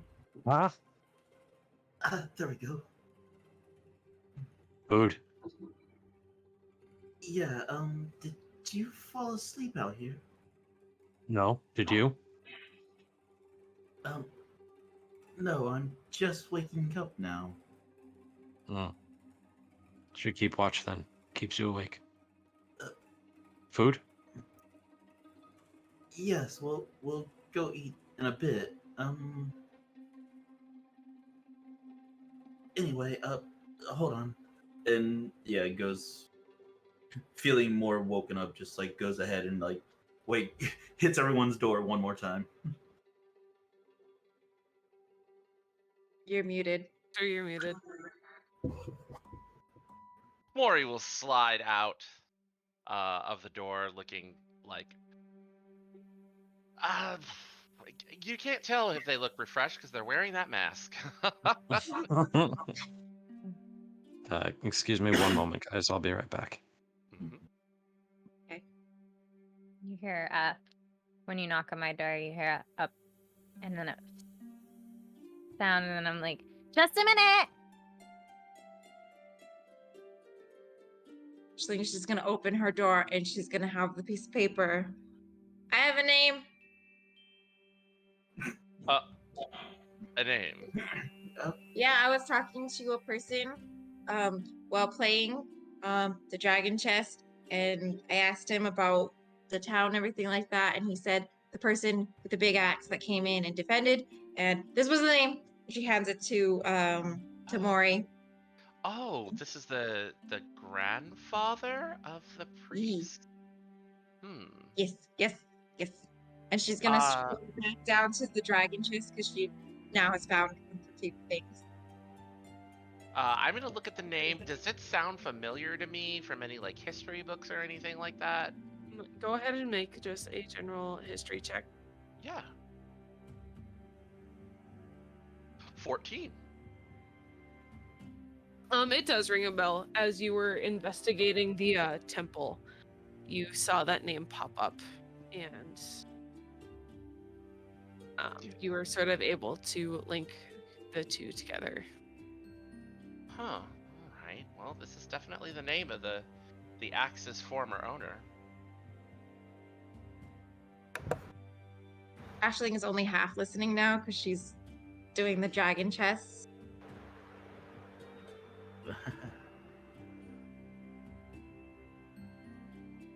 All right. And as you were all making your way down and sort of gathering yourselves, you hear the door whack open, and you see the dwarf priest from the temple walk in. Somebody stole it. Oh.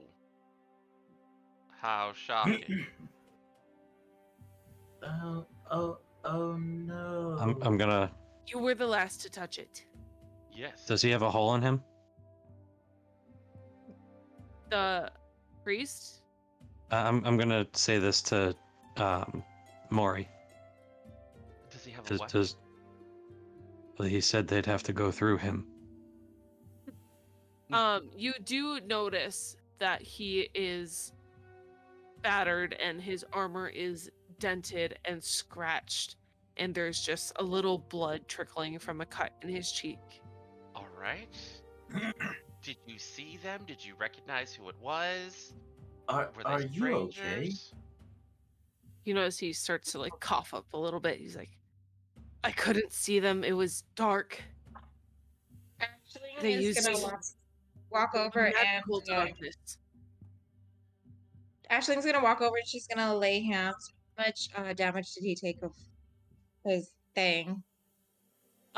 He was definitely beaten within an inch of his life. So, Him surviving and taking a short rest. He's still pretty injured. so would 10 help? Yeah. Right, so she's gonna heal him for 10 with her laying hands. And she's gonna say, we told you this was gonna happen. You should have been more prepared and we could have stayed. No, I need think to do that all of that, I think, is under the bridge now. So what we need to speak about is how we are going to move forward. So someone did steal the Whoever axe. took it, they took it and they ran for the mountains to the north. Well, it won't be that hard to find them because they won't be able to put the axe down. No, they won't. All So right. we'll just take their arms off. Uh-oh. I will Um, be able to find it.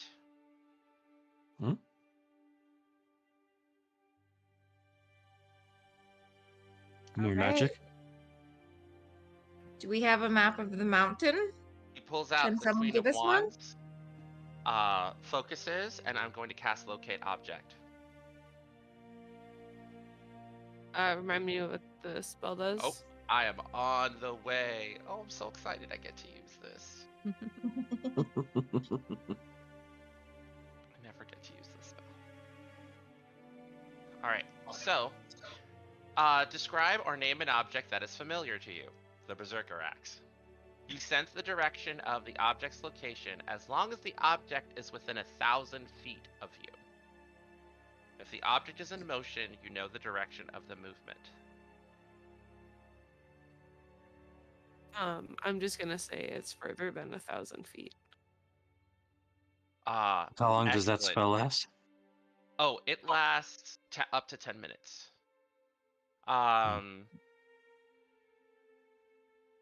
He casts it and then shuffles the card back into the deck. All right.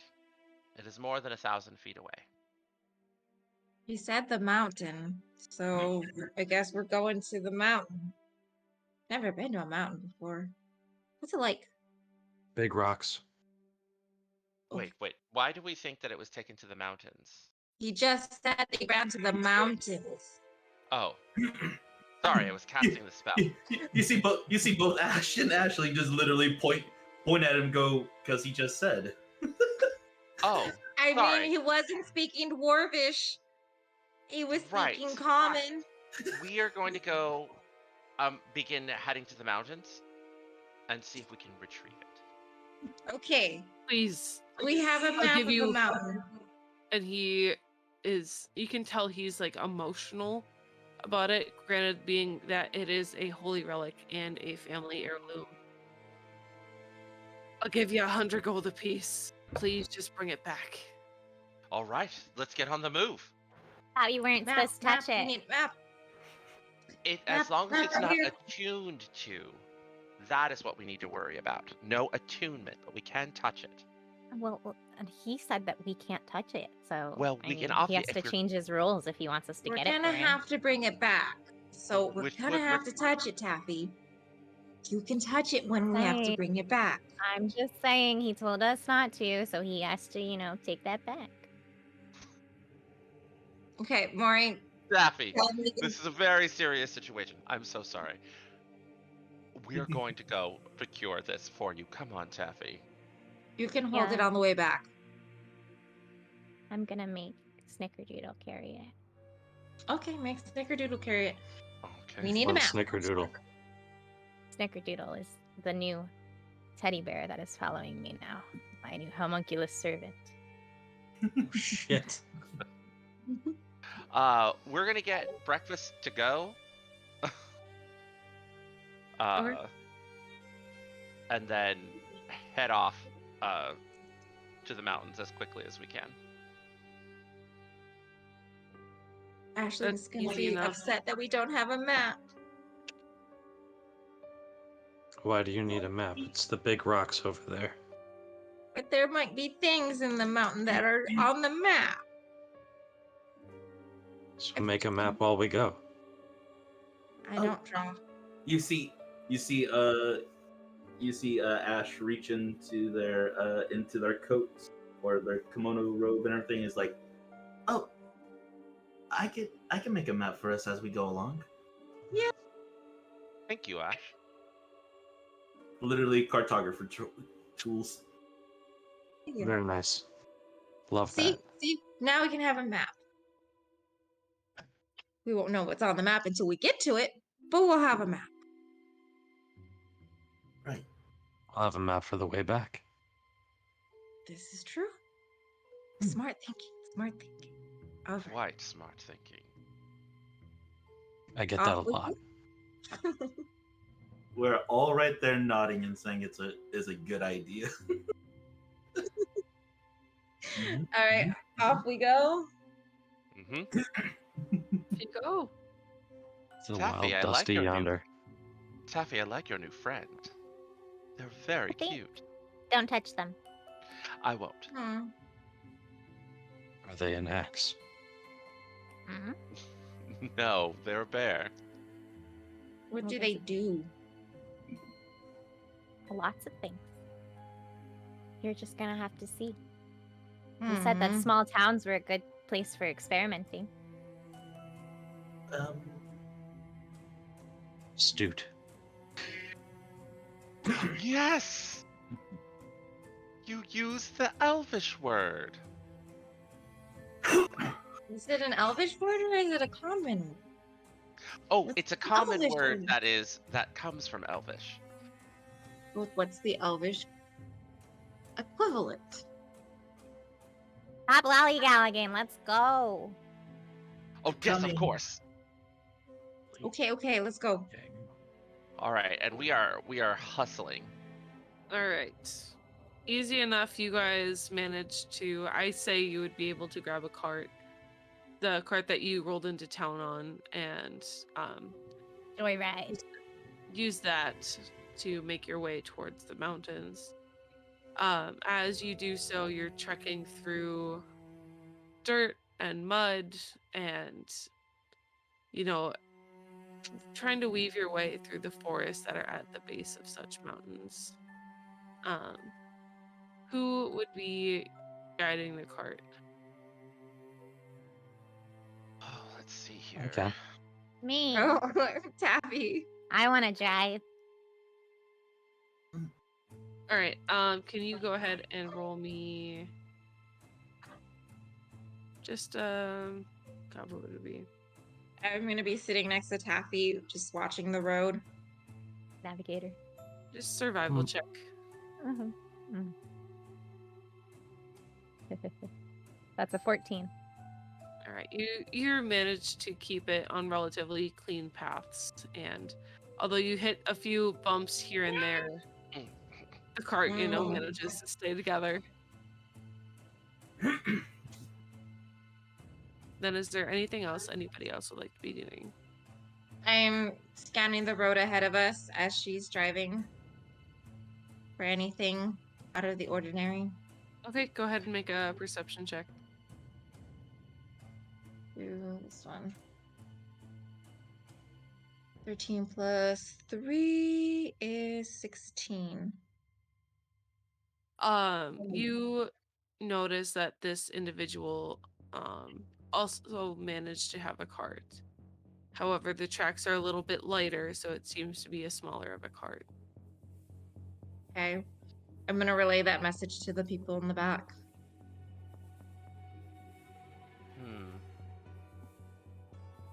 Do you think it's a one-person thing, or do you think there's more people? Well, when we get to the base of the mountain, I'm going to try and see if I can locate the axe again. But I only have a limited amount of time that I can cast that divination.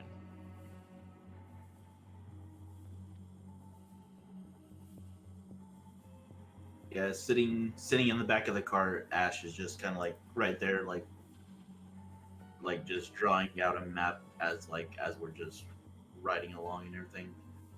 Hearing Ashling's words, looking over and just thinking, well, it might have been more than one person, I'm sure. Considering he probably had to at least taken on a few to maybe have lost. We didn't see them though. He said they came out of nowhere. Mm-hmm. In darkness. Yes. Oh god. Alright, Stevie is now interested in the dice. We all remember our first dice.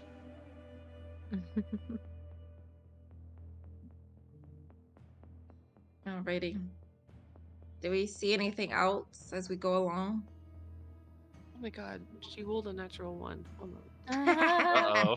Oh no, Stevie. You were saving that one. Thank you, Stevie. Stevie. No, Stevie, that's for the bad guys. Yes. You get a roll for the bad guys, Stevie. Okay. As you make your way towards the base of the mountain, you don't notice too much. You can tell that they were trying to hide their tracks and sort of follow a path that wasn't too easily trackable. But you still manage to find your way. And when you reach the base of the mountain, you do see the cart that was there that they were using. And I would like everybody to make a perception check.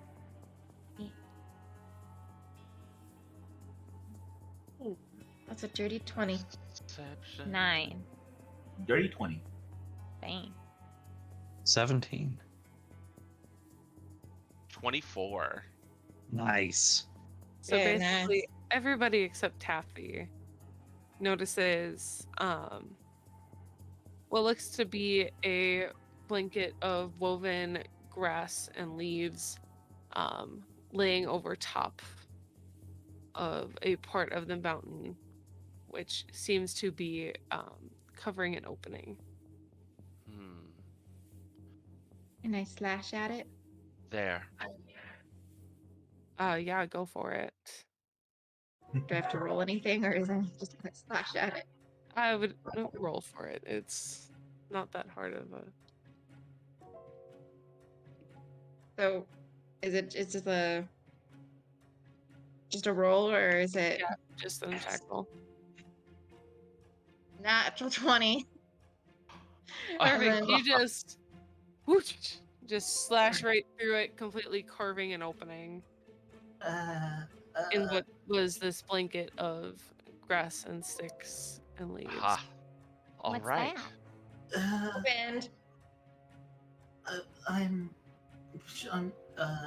sure that wasn't necessary, but I didn't think it was. he's just in slight awe of just like how much strength he just put into that one slash, and he's just like, note to self. 6 of wands. And then it glows once again, and it's that same little nimbus of wind around as I cast again locate object. You can tell that it is further into what appears to be this mine shaft. It's here. I can sense it. I'll lead the way. And then I kind of step in and very kind of quietly like follow that tugging feeling leading me there. But I'm going to try and move as stealthily as possible. All right.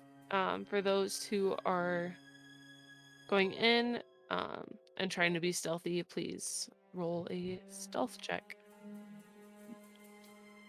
You picked the one thing that I have disadvantage on. 19. Sorry, my paladin. 12. 18. Dirty 20. Let's see. Hold on. Let me get my. Where's my stealth? Alright. That's a 7. So what was it again? I heard a dirty 27. 19. 19. Kuma and Hector. I got a 12. 18.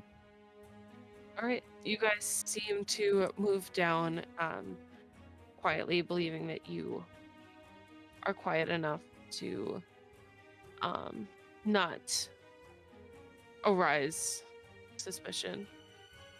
As you guys move down, it's sort of like this winding tunnel with wooden support beams and interlocking formations to give this tunnel some sort of support. And as you do so, you make your way into what seems to be a common room. And what is everybody's passive perception?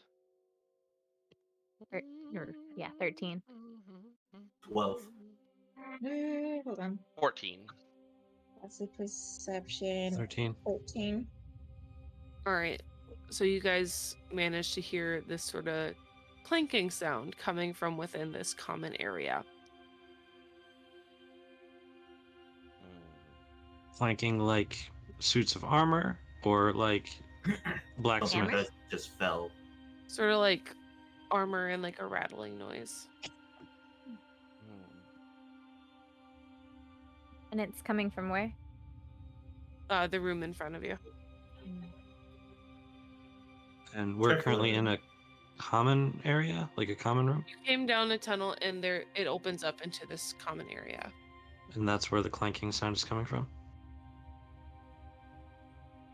Or is that a room off of the common area? No, it is within the common area. Okay. Okay. Wait a second. Snickerdoodle, come here. And the teddy bear is going to walk up to me. I'm going to give it a piece of parchment and a pencil. I'm going to say, tell Snickerdoodle to go ahead. Be quiet. Write down what you see and come back to me. I'll have everyone wait while the teddy bear walks forward. Okay, I'm gonna have you roll a stealth check for Snickerdoodle.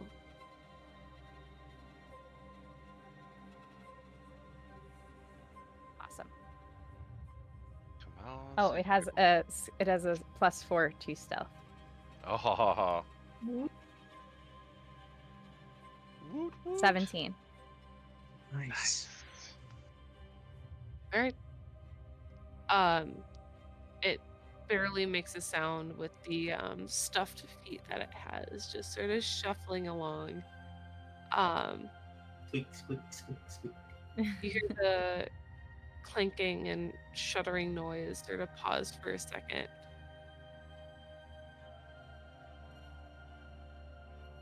and then you hear the same noise come from the other side of the room. You hear the beginning of a creaking sound. And what is Snickerdoodle's AC?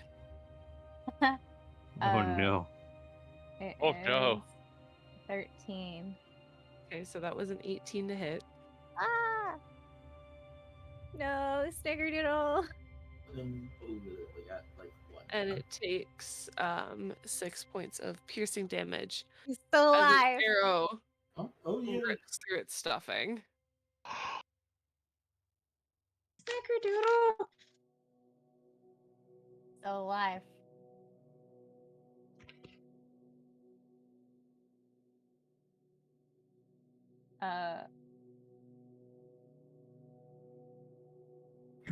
Yeah.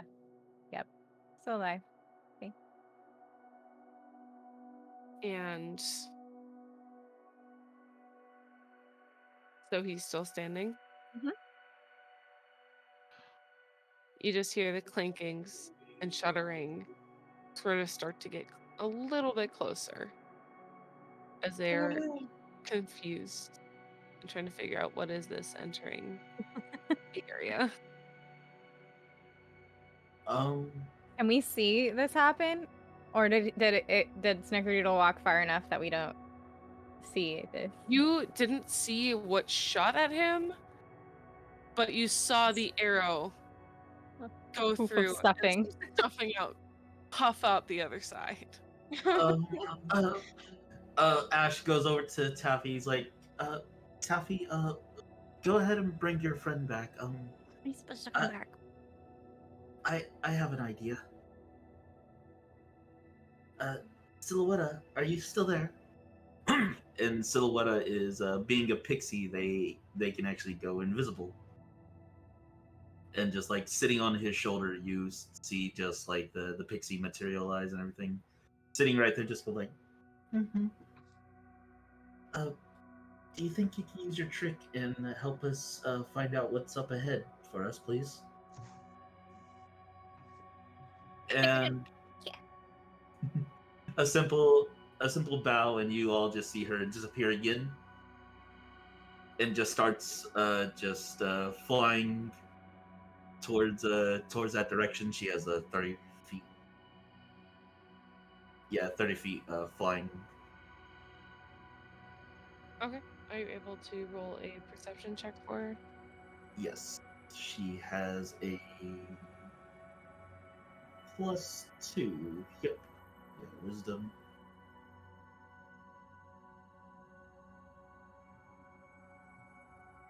$21. Whoa. All right. As she flies in, sort of looking through her eyes, are you trying to move her in stealthily, or is she? She's invisible? Yeah. Being a pixie and she's able to go ahead and be invisible until reaction or like anything like that. And yeah, she's basically flying in, but before she turns invisible, I'm using as a Kalishtar. They have this ability called Mind Link, which as long as I can see the as long as the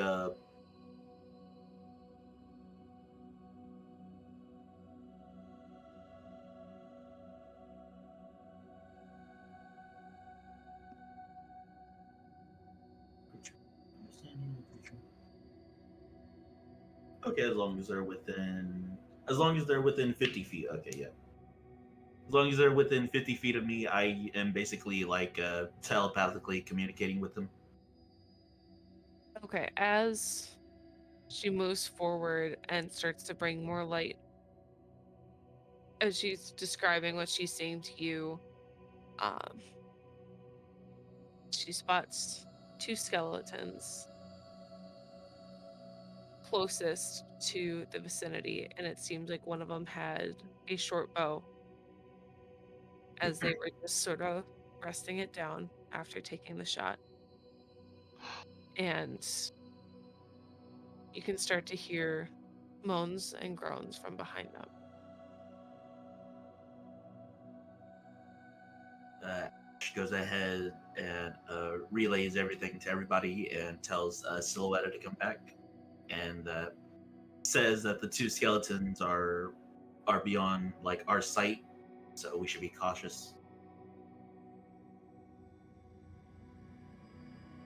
It looks like we have a fight ahead of us. Are we ready? Ashling's gonna bring down her shield and have it at the ready. I'm gonna call Snickerdoodle come back, and I'm gonna pull out my wrench and cast enhanced weapon, which is an artificer infusion on it. Okay. And then, Joe, we're going to need a battle map with 2 skeletons and 2 zombies. Oh, yeah. Dun, dun, dun. And then they would be further back.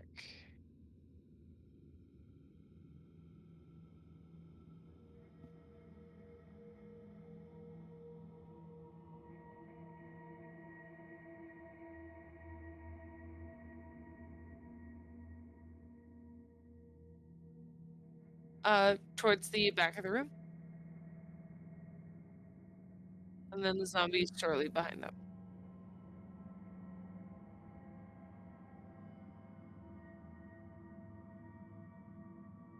Yep.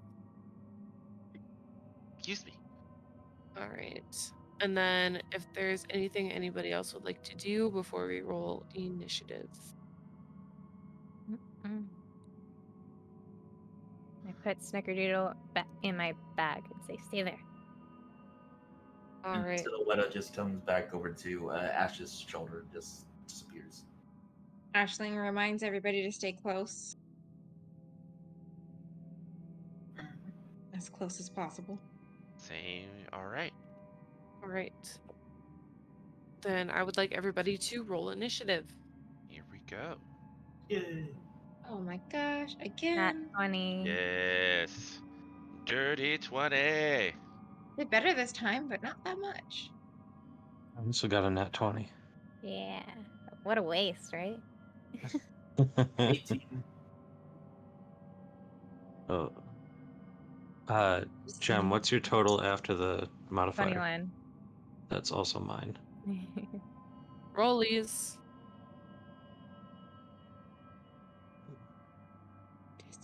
10. 1. I got a One? nat 20 and then a nat 1. The 1 is for the roll off, which just means Yeah. that Jem's going to go before me. Yay. But we both got 21 on our initiative. So 25 to 20. So it would be Taffy. And then Gallery. What'd you get, Maury? I got 20. Oh, okay. So then Maury.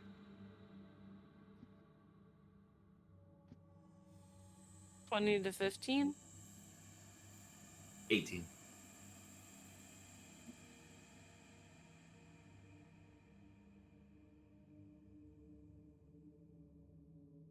Okay, and then I guess that leaves Ashling. 7. Oh no. Yeah, she did better this time. Last time was 4. This time it's 7. Right, so starting off at the top of the round, Taffy. Yeah. I'm pissed. I'm going to walk up to the door area of the room.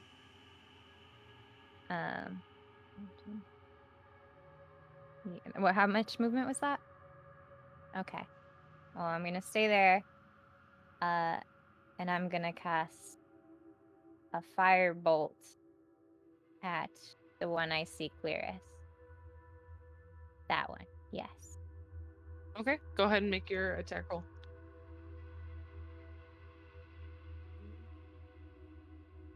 23 to hit. Okay, yeah, that hits. Go ahead and roll damage.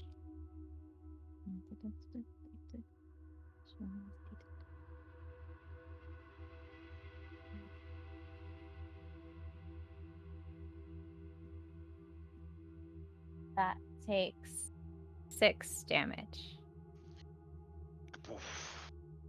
You go ahead. You're pissed you let this fire out, and it slams into the armor, sort of like knocking off a few spare parts of its body. You hear some clatter against the ground, and you notice some of the scraps of leather start to singe. And sorry, you said 6 damage you did? Mhm. Okay. Uh,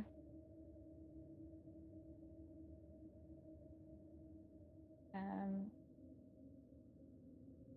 I don't know if my cannon can move to.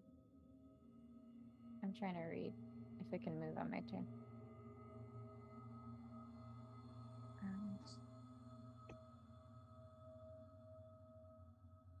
10, 15. No, I'm just gonna place the cannon down at my feet. It's not gonna attack this turn. So that's Ginger Snap. Flamethrower dog. Mhm.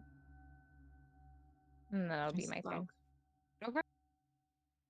All right, Gallery, you're up next. 40 feet of movement. I'm gonna run into the room as far as I can.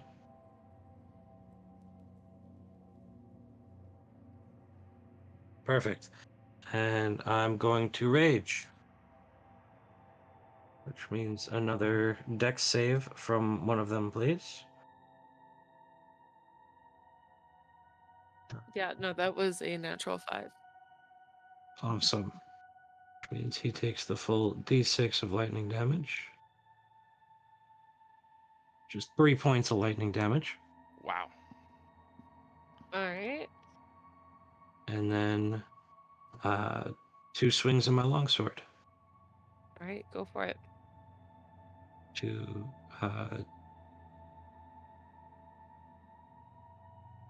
12. 12 does not hit. Oh, recovery swing. 19. 19 will hit. Yes. 10 Don't points forget, of slashing damage. don't All forget you right. have Savage Attacker. Or Reckless Attack, right? Because you're I Barbarian. do, but I don't want to take it yet. Oh, okay, I got you. All right. Which one were you attacking? Oh, I completely forgot. I'm supposed to be adding damage based on rage. Aren't Hmm? I? Oops. So that would be 12, not 10, I think. All I right. would be attacking the one that Taffy didn't hit. You raise your longsword and go to swipe it. You knock off its armor almost completely, and you notice that it is barely standing at this point. Okay, well, that's my turn. All right. So, Maury. I am going to reach in and focus and like fan out my cards, and then they all start to glow at once. And I'm going to do Tales from Beyond, spend a Bardic Inspiration, determine Tale. I will admit that I was actually using it wrong last time. I'm supposed to do this first as a bonus action, and then I'm supposed to, as a full action, assign it. Which was totally my bad. Alright, so I got a number 8.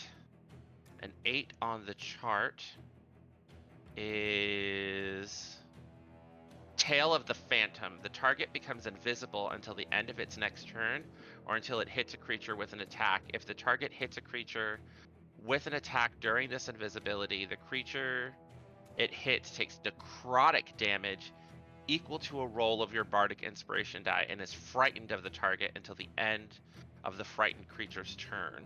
I am going to use my action to assign tail or bestow tail, and I'm going to give it to myself. So literally, like, he fans out the cards, they start to glow, and he draws one card, and as he does, he just disappears. All right. And I am going, now that I'm invisible, I'm going to move closer, use my 30 feet of movement to get as close as I can to one of the skeletons while I'm invisible.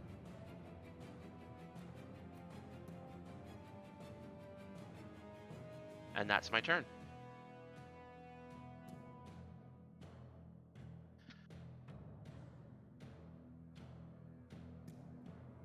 Alrighty. That will be Ash up next.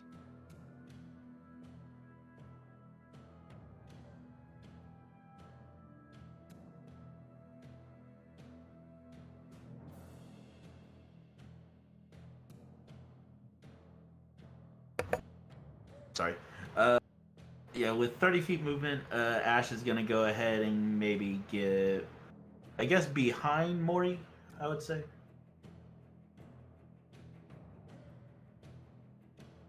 How much movement was that? 15?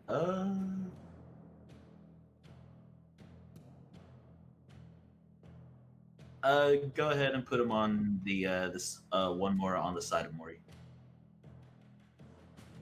Yeah, that one. Yeah. And goes ahead, and Ash goes ahead and starts to whisper to his ring. And I'm gonna use Eldritch Blast and hit both of them. The first one is gonna go to the one on the right. Okay. 23. 23 will hit. That'll be a total of 2 force damage. Even though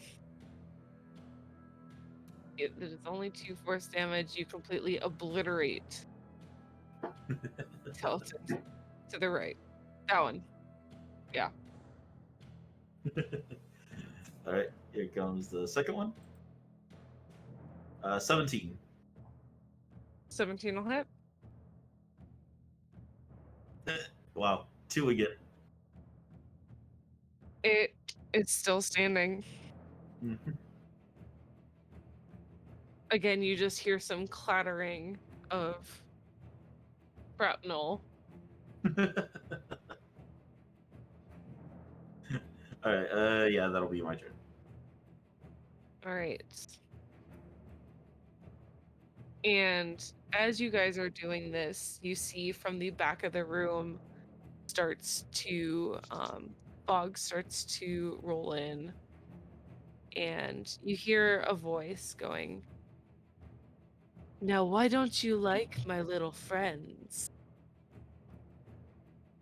And in walks in a drow elf, standing at about 6 feet tall, adorned in black leather armor, white long hair running easily down to his mid back, and a devilish grin on his face.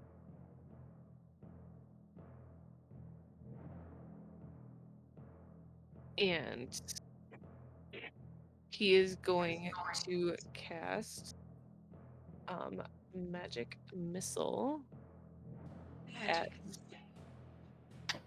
Galri. Fantastic.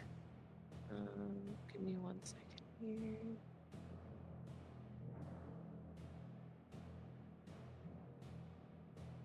Gosh. I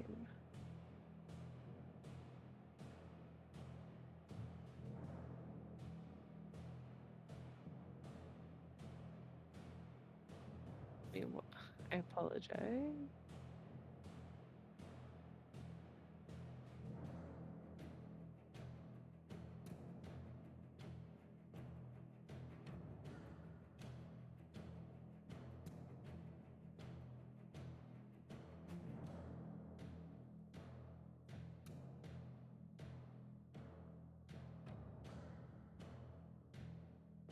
And so 3 darts of this dark blackish blue energy start 1, 2, 3 immediately hit Gallery in the chest.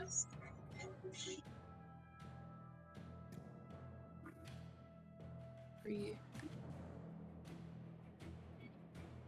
7. So, Yari, you take 11 points of force damage. Dang.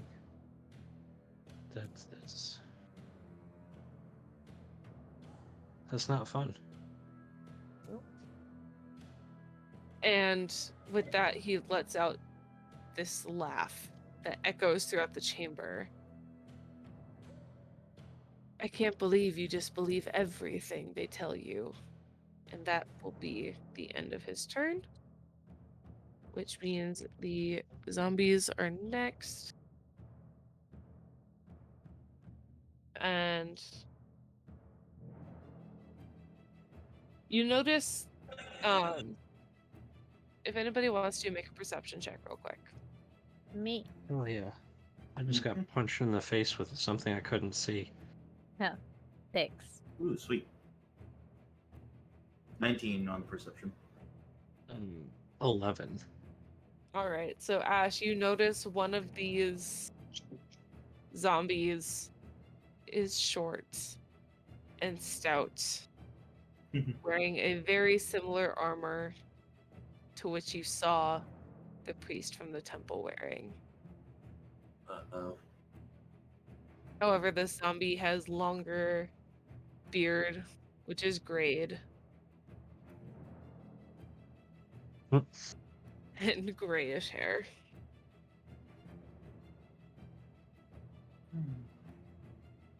Well, that answers how they know about the damn axe. Grandpa.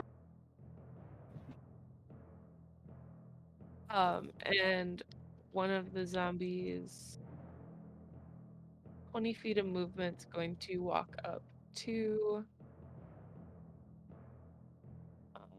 well, Gowrie, you're the closest. Bring it on. All right, it's gonna take a swing at you. The dirty 20 to hit, We'll hit. and No. that is another 4 points of bludgeoning damage as it I just am resistant. Since I wails. am raging. So that would be 2, reduced to 2. Okay. As he just wails on your chest with his fist. And then the dwarven zombie is going to stay. The dwarven zombie is just going to stay where it is. And next, it is the skeleton's turn. And it's going to take a shot at Taffy with its short bow. Does a 15 hit? Yes. So with that, you take 8 points of piercing damage Oh. as it just flings an arrow at you. Ow! All right, and then Aisling. Finally. How far away am I from any of this?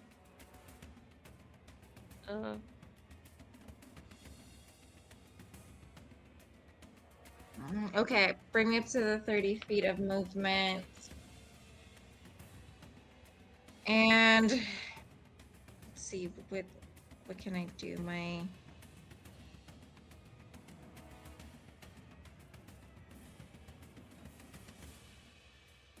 My channel divinity, I can do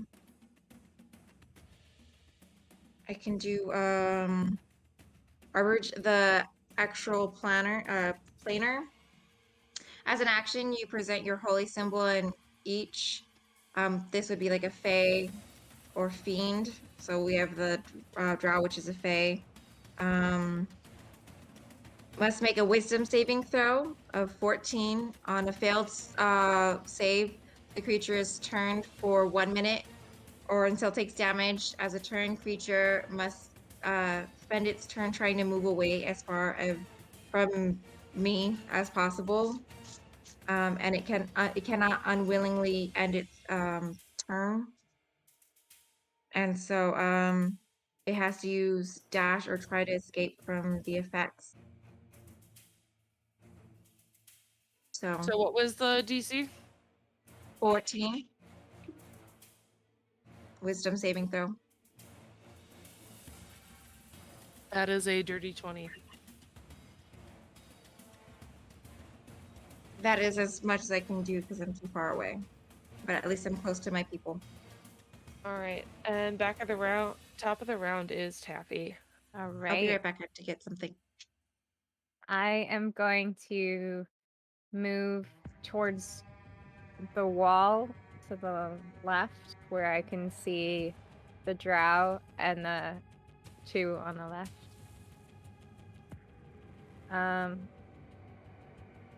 I want to move so I'm within 15 feet of the one in front. So like that. And I have 30 feet of movement. Yeah. And of the guy in front. I can't tell what that is. Yeah. And Ginger Snap will follow me like a good dog. And I'm gonna cast, or first I'm gonna say, I don't like it when your friends hurt my friends. And I'm gonna cast Scorching Ray on the three, the drow, the little triangle of enemies right there. I get 3 rays, and I have to do a ranged attack for each of them. Okay. So this one's gonna be the one in front. The skeleton? Yeah. That's only a 9. That just don't hit. Yeah. Okay. This one's gonna be the one in the bottom left, the zombie, I'm guessing.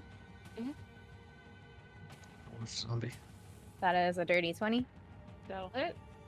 Nice. And that's 2d6 of damage. That's 3 damage. Hell yeah. And it's fire damage. All right. And then the last one's gonna be at the drow. Okay. That is 21. 21 hits. Awesome. And that's 2d6. 4 plus 4. So that's 8 damage. 8 fire damage. You notice as part of his cape starts to singe and he pats it out. Just. Now, your friends didn't have to hurt my friends either. And then as a bonus action, Ginger Snap is going to shoot the skeleton in front with the flamethrower. So they have to do a dex save. Actually, it's fifth. Well, that's the only one I can reach with 15, right? Yeah. Yeah, or I don't know. That. Can I hit all of them? I don't know. Cool. Then they all have to do a dex saving throw. Okay, so the skeleton failed the saving throw. The zombie got a 13. And the drow rolled the natural 20. All right. Well, they still take damage on a save, so I'll tell you how much damage. Oh. It's an 8 plus a 14 damage total. So if they failed, if they got lower than a 14 and failed, they get 14 damage. If they saved, they get 7 damage. Okay, so with the skeleton erupts in flames and the bones, just from the pure temperature alone, burst into ash. you notice that this zombie, the dwarven zombie, his poor beard starts to singe and burn, along with his chest and the armor that was in. And you said, was it halved to? Yeah. So 7 damage. For the drow. And the drow, well, obviously not enjoying the fire, does not seem very affected by it. So that brings us up to, is that the end of your turn? Yeah. All right, so Gallery. Seeing what the dog just did, I'm gonna glance back and say, "Good dog." I'm gonna take a step towards the drow and continue my rage and take a couple swings at him. All right. Doo-ba-doo-ba-doo-ba-doo.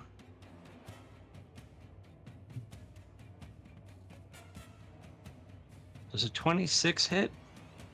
26 will hit. Alright, that's 6 points of slashing, so 8 points of damage because of my rage. Second swing. Natural 1 for a total of 8. As you swing your long sword, originally slashing him, tearing parts of his chest open, you go for a second swing, and your sword slips out of your grasp, and it is now on the ground next to you. And as a bonus action, I'm going to continue my Storm Aura effect and launch lightning off of me into the drow. Okay. Please make a dex save.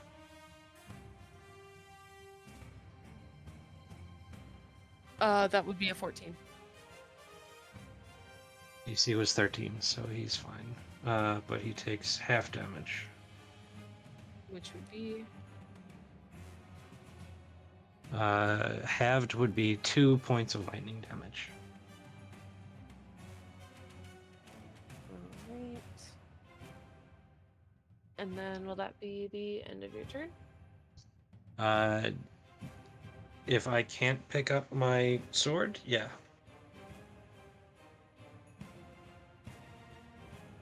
Because that would be, what, an action, a bonus action, something like that? I would say it'd be a bonus action. Okay. Yeah, no, my turn's done. Alright. So then, Mori. All right. As I am invisible, will my 30 feet allow me to get within melee distance of the drow? Excellent. All right, I'm getting within melee distance of the drow, and then. Okay, yeah, I will do that. We'll do that. And because I'm invisible, I have advantage, right? Because he can't see me. Yeah. All right. All right. So I'm just gonna take my whisper thin blade, still with that weird magic from the tail of the phantom. And I am going to attack him. All right. Here we go. Oh, please, please, please, let me hit him. Advantage roll.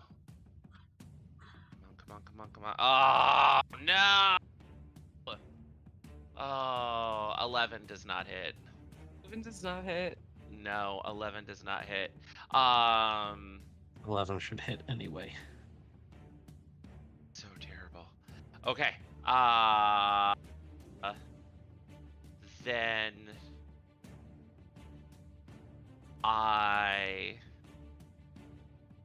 this is terrible. Okay. In danger. All right. Yeah, we got this. So I just and then I miss, and then I'm assuming the invisibility, like I just appear, and then I'll be like, huh, you're a slippery one.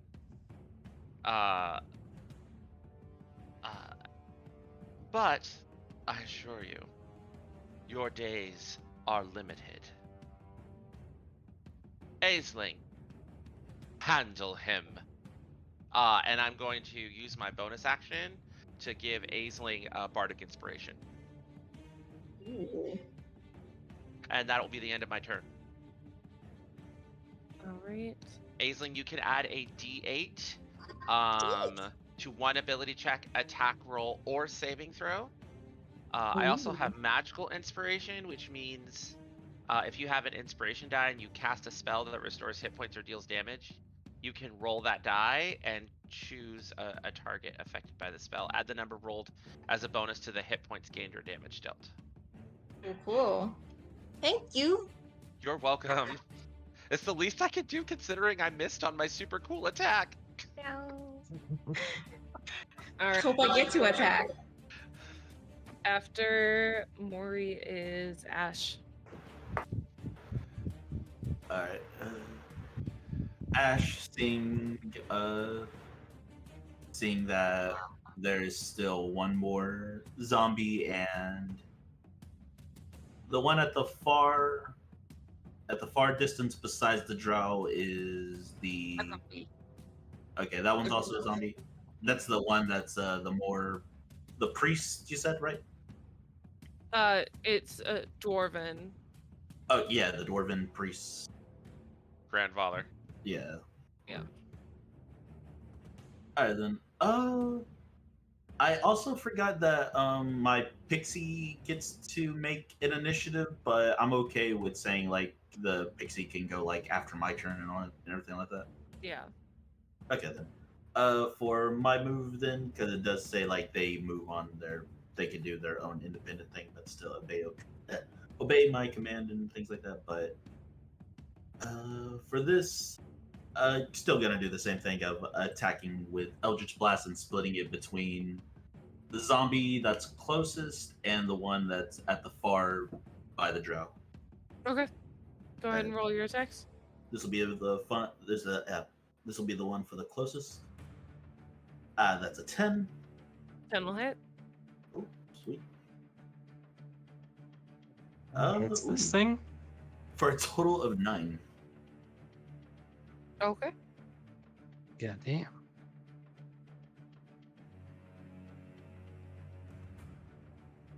And then for the second one? Second one, 12. 12 hits. Sweet. That'll be for a total of 2. Okay.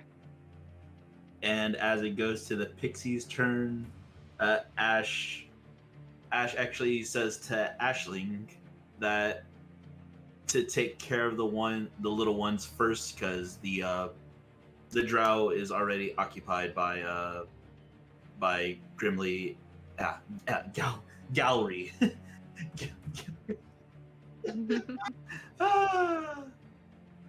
I've been watching The Lord of the Rings, yay. But yeah, that the drow is already being like mostly targeted right now by Gowry and Mori, but that's just his suggestion. But like saying that there's still the little ones around, and with that he's saying that he is going to ask the pixie to fly over and like she's invisible and like is giving help. The help action to like if someone goes to attack the one on the far in the back by the drow. She has a 30 feet. No, not that one. The one in the far back by the drow, if she can make it.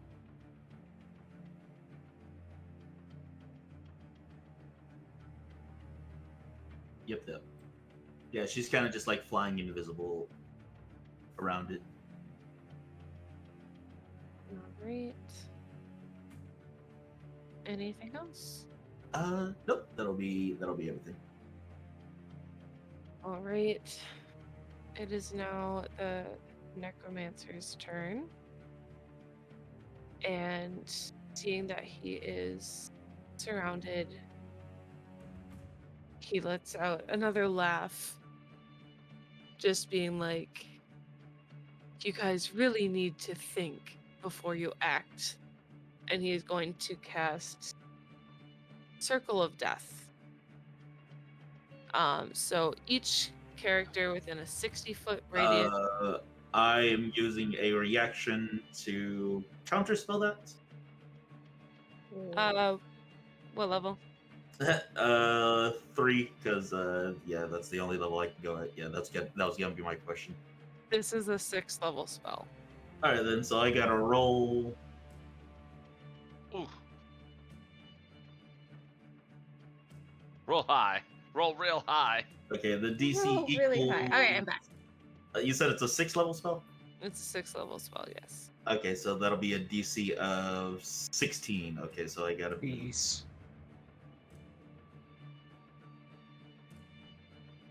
It just says a DC of 16, so I don't know what I'm supposed to roll. Oh, Do I it's an roll? Arcana roll. Arcana. Okay, Arcana. Mhm. Okay, 16 or higher, please. Yes, 20.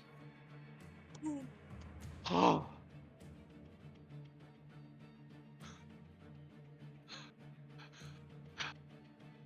Damn. Oh, I thought I was dead. Oh. Seeing as he begins to cast this spell, and then it being immediately fizzled out, he is going. Wait, Ash, how far away are you? Hopefully I'm within. I should be within 60 feet of him. Well, yeah. Yeah, Ash is on the other side of the room, though. The Ash drow near is the door. going to reach out and do Withering Touch on Mori. Ooh. Uh,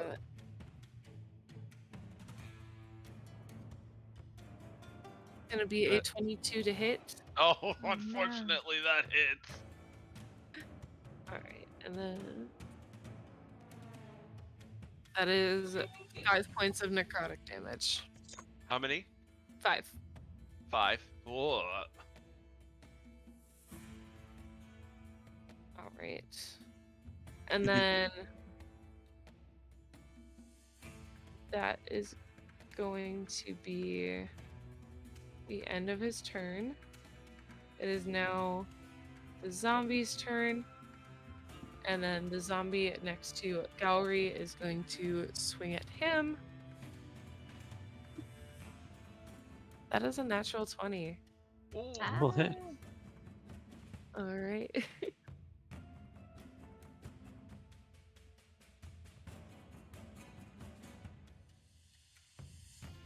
That is going to be 13 points of bludgeoning damage as he just wails on you on the back of the head with his fist. Still have resistance to bludgeoning damage.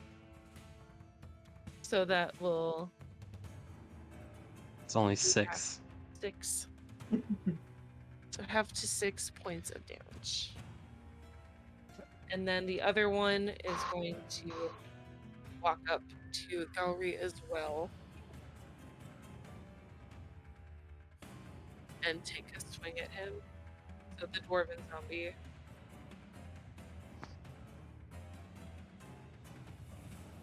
That is going to be a 16 to hit. Will hit. No. So 6 points reduced to 3 points of bludgeoning damage. At this point, you are sandwiched between the zombies as they are just beating on you. Uh-huh. Oh no. And then, Ashling, that is your turn.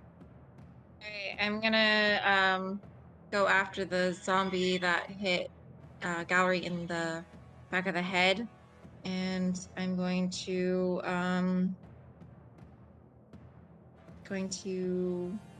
slash it with my long sword. Alright, roll your deck. I'm keeping my inspiration until later. Oh no, that's a nat 1. Ah. And then in total, that would have been like a 5 or a 7.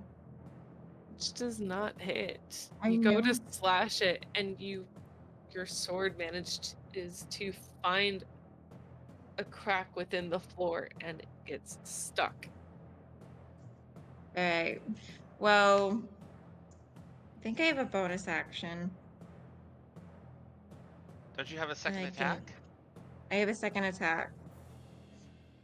What you gonna do? Punch him? I have a sickle. I'll use my sickle. Alrighty. There's a different dice. That is also a natural one. Oh my god. Those two are going into the side. So the sickle also 7. Which does not hit. You swing with your That long doesn't- sword, it gets stuck in the ground. With your offhand, you grab the sickle and go to swing, and you are currently cross-handed as the sickle gets caught on the back of Gauri's shirt or pants, whichever he is wearing. Oh dear. See? And you are currently It's- stuck. Alrighty. Make sure that I don't have anything else.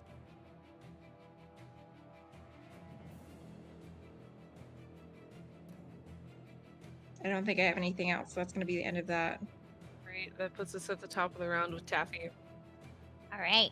I'm gonna run forward, but Ginger Snap is gonna stay where he is. I'm gonna run forward to the. I can't tell if it's a zombie or a skeleton, but the one that is right in front of me. And that would be the dwarven zombie.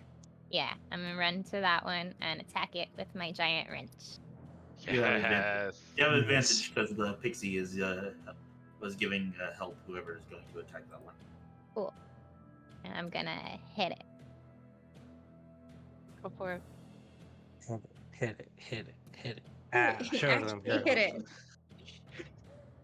16 to hit. That'll hit. Nice. Yay. Yes. And then...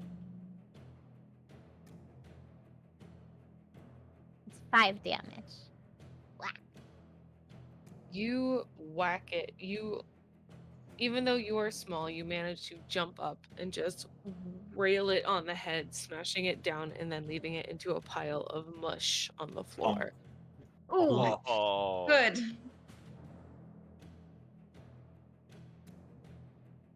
All right, Gallery, or Taffy, unless you have anything else you wanted to do. Just read something really, really sad. Yeah, no, I am not gonna murder my friends. Gotcha. That's appreciated. Most Thank you. appreciated. Sound like such a practice line. I'm gonna stay where I'm at, and that's it. That's my turn. Gallery. All right, so with the rage blinding me, my sword on the floor, and my friends handling all the little guys, I'm just gonna reach behind me and pull out another weapon. And this time I'm going for the quarterstaff. And spin it around. And I'm gonna take a couple swings at the drow. Okay, go ahead and make your attack. It's a good my First sickle. one's How can you? First one is a 22. That'll hit. Ooh. Oh. That would be 11 points of bludgeoning damage. Ooh. Second attack is an 18. 18 will hit. 8 points of bludgeoning damage. Okay. And please make a dex save, because as a bonus action, I'm going to use the Storm Aura once more and shoot lightning off of me at him. That is a natural 20. Ah. Alright, so he succeeds. But he still takes half damage for a total of 0 points of damage, because I rolled a 1. Cool. Cool. Cool. That's gonna be my turn because I'm just gonna be like, All right, Maury. I am gonna be there, and I'm going to say, you have tormented this town, and for that, you must be punished, brother. Ash, have confidence. Aid me in putting down this evil. And I'm going to give Ash Bardic Inspiration, my bonus action. And then I'm going to attack the drow with my rapier. Just straight Okay. up. Go for it. Does a 15 hit? 15 does not hit. Oh. Really awesome. That's the end of my turn. He lets out just a small. I've been called worse. And then Ash, it is your turn. Okay, yeah. Still continuing to do the same thing of just splitting my Eldritch Blast into two. First is going to the zombie that's close. Oh, that's a nat 20. Eldritch Blast. All right.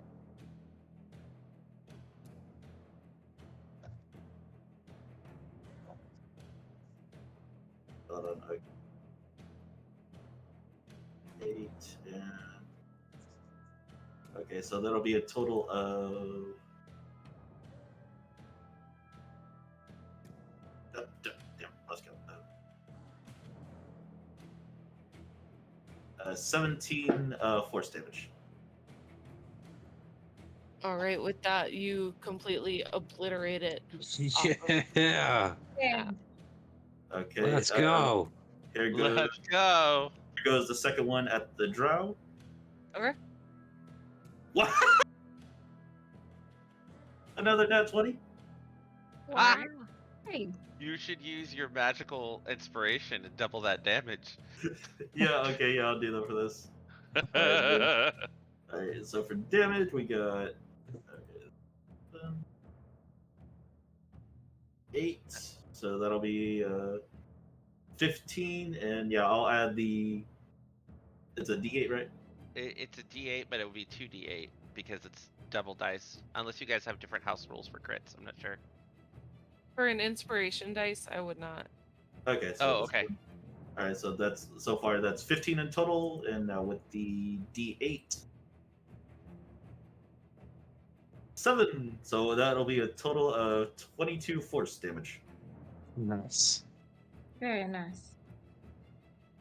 You hit it. It takes like a step back to sort of like adjust itself and reposition its stance. And He's still up. Butterflies are deadly, everybody. Ooh. And that'll be Ash's turn, and the pixie. He will ask the pixie to help anyone who will attack the drow on their attack. and for his action, he is going to Oh. cast Cloud Kill. And I wish to reaction counterspell that one as my using my last spell slot. Oh. And what level is that one? 5th. 5th level. Okay, so that's a total of 15. Oh boy, oh Okay. boy. Come on, Arcana. Oh, nat 1 for a total of 4. Yep, yeah, there's the So- universe. You notice that a 20-foot spear starts to emanate around where. Oh, hold on. Back a little bit. Back towards where they came from. Right there. This 20-foot sphere of yellow-green fog starts to emanate, and I need, Everyone but Maury and the pixie. except for the pixie and Maury, to make a Constitution saving throw. Oh Damn. no!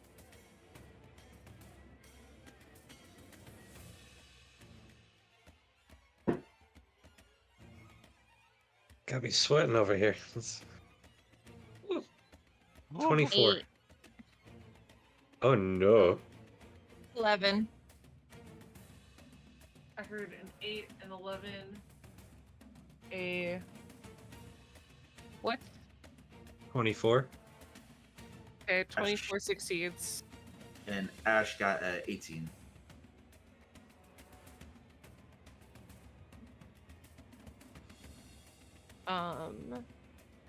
I'm assuming an 18 succeeds.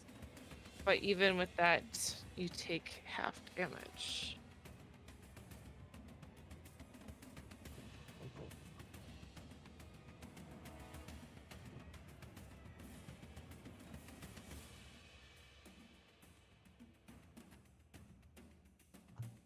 So for those of you who failed, you are going to be taking 26 poison damage.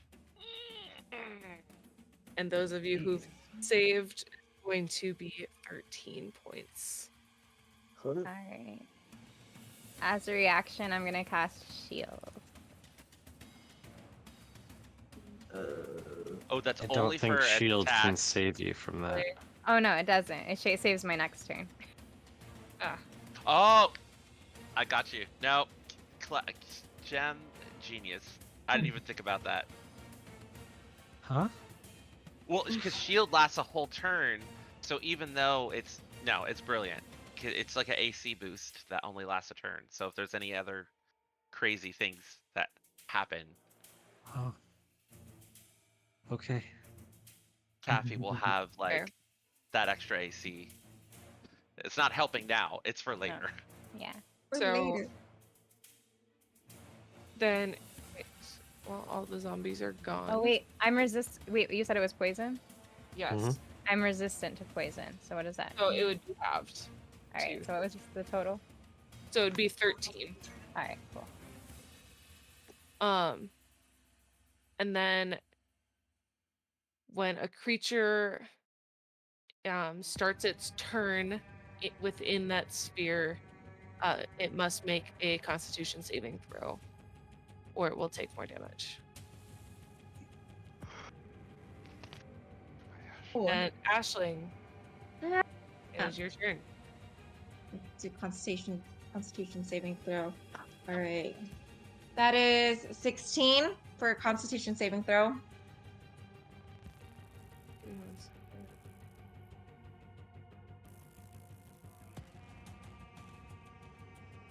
Oh. My thing gets hit too, though, right? My cannon. Yes. Is it affected by poison damage? I don't know. Yeah, check its immunities. Yeah, it's immune to poison, so never mind. Figure out Immune to poison, so it's all good. If only we could all be so lucky. Must Right? mean I Gonna take believe- levels of monk and paladin to get that. 16 Oh wait, we what? have a paladin. I believe a 16 fails. 16 fails. All right, what's the damage?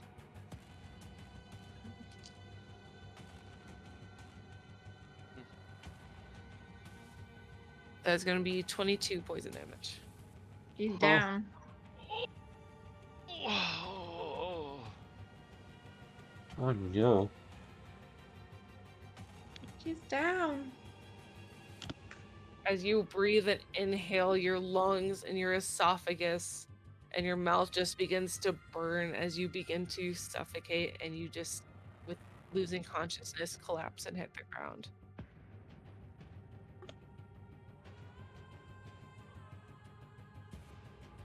Yes, it's a Yeah. concentration of, and it lasts 10 minutes.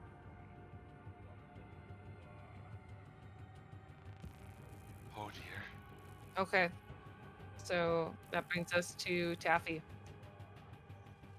All right. I'm gonna try to step out of the cloud. Sure. Yeah. And Constitution saving throw. Yes. Come on, Taffy, come on. I think it's a save. 23. Yes, that Yeah, will damn. save. However, it is still half damage.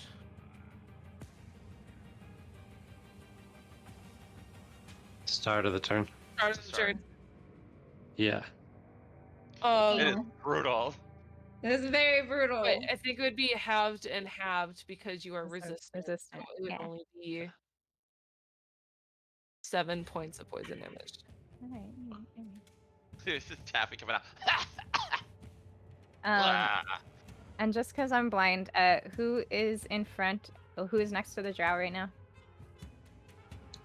Maury the and pixie. Maury. Maury. And the pixie. The Mhm. pixie. Okay.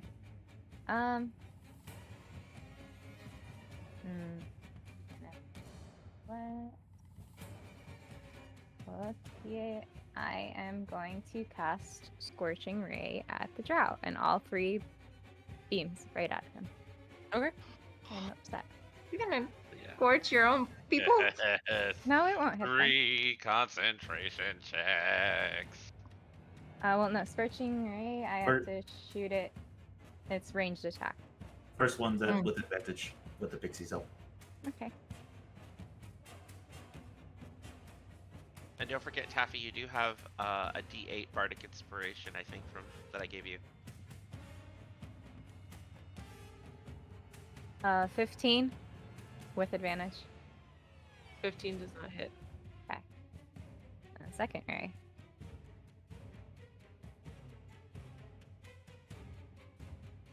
22. 22 will hit. Okay, and that damage is 8 damage. Okay. And then the second or third ray.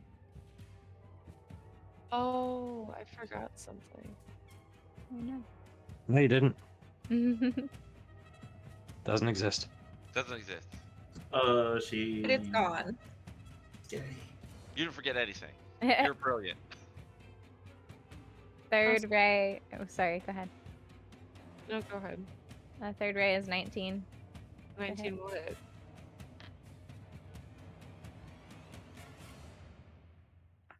And that's 8 damage. Okay. And then as a bonus action, I'm going to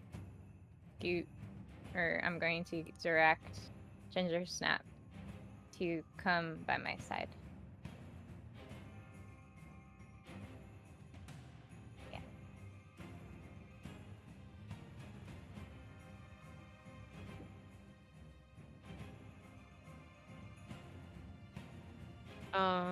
That is 1 success.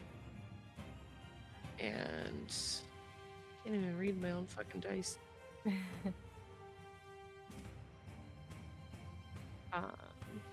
I believe that is another success. That is a 16. Oh, okay. That makes sense. All right. Taffy, is at the end of your turn? Yeah, I've done. Yep. Gallery.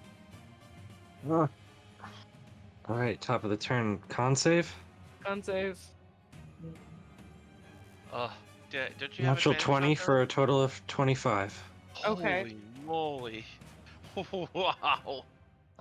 To answer your question, I get advantage on dex saves, not con saves. Oh, okay. But I am proficient in con saves, so There we go. half damage.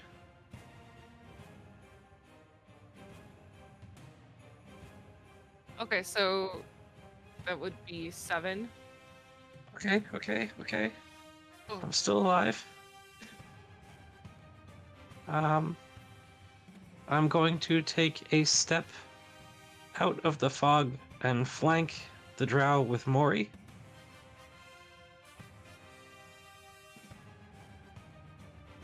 And abandoning my sword. And I'm Ooh, gonna shit. take what? I said, ooh, shiny. Bonus action, uh, rage aura thing. Oh no, you don't Okay. have to Please. rage, or you don't have to rage. You took damage, remember? No. I'm not raging. It is an effect of my rage as Oh a storm yeah. or a barbarian.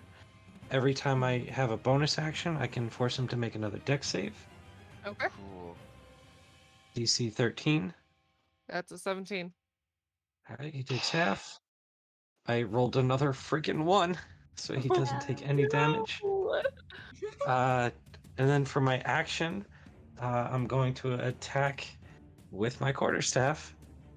Do I get advantage though because he's flanked? I would say so, yes. Okay. First one, 25 to hit. That'll hit. 11, 12, 13 points of bludgeoning damage. Okay. Okay, second attack. Natural 20 for a 27 to hit.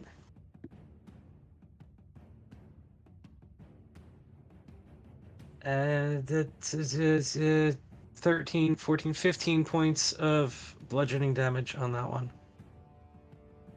You are just beating this guy to shit.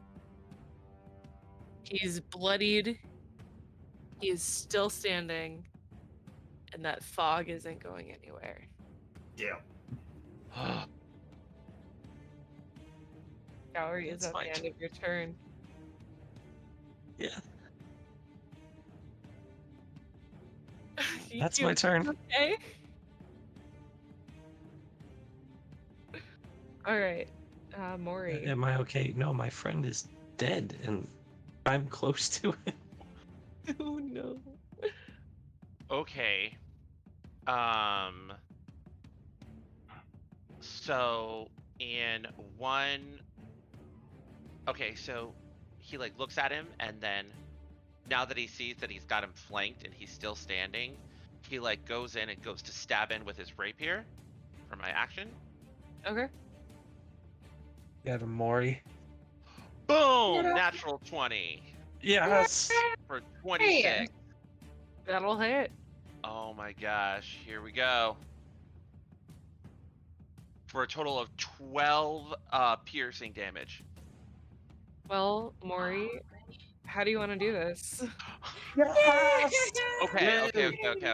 This is what Yes. I'm gonna do. This is for flavor, right? So he goes in with the rapier, and then he splits it in a flick, and he's gonna say, "You can only be slippery for so long." And then he goes to like hit him with the rapier, and then the drow kind of does that whole like side thing he's always been doing. And then what he doesn't see is Maury like pulls out a dagger out of his boot and stabs him in the neck, Hey. sort of using his own slipperiness to like take him down once and for all after missing him like 2 times in a row. And then he just pulls After out the missing dagger. him for 2 times in a row, you start to build up your own rage within as he's just sitting there taunting you at this point, toying with you and playing with you. You act as though you go to with your rapier, and as he moves over where your hand held the dagger, between you and himself, momentum in his neck, he just starts to sputter blood from his mouth and said, "He wasn't the hero." And he falls.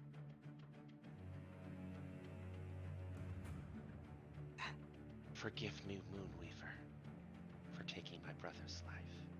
And he says that in Elvish. Ashling, I need you to make a death saving throw. 6. All right, that Oh, is one die. fail. Die over here. We are out of initiative order. Ash is gonna come over and help basically stabilize Ashley. Okay, go ahead and make a medicine check. Guidance. 17, and with the guidance,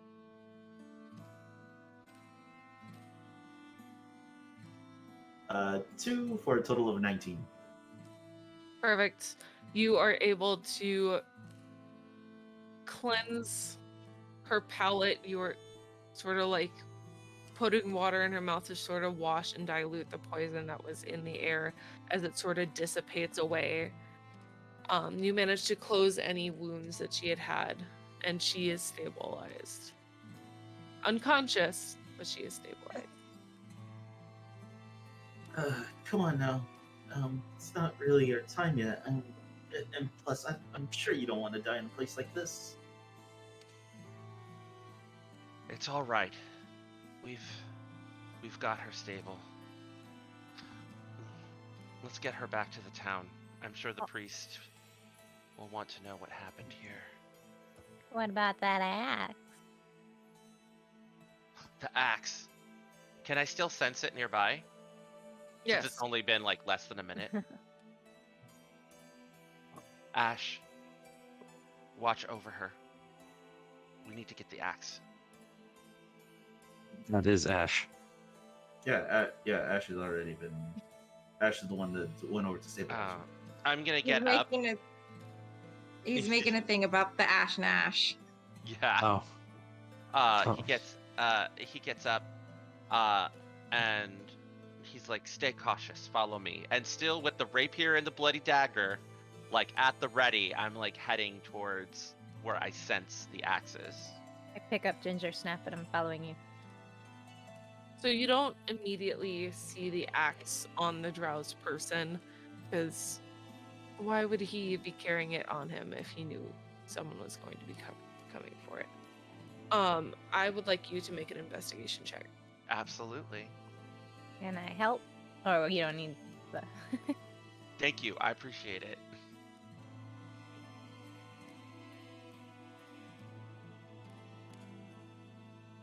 Clear that.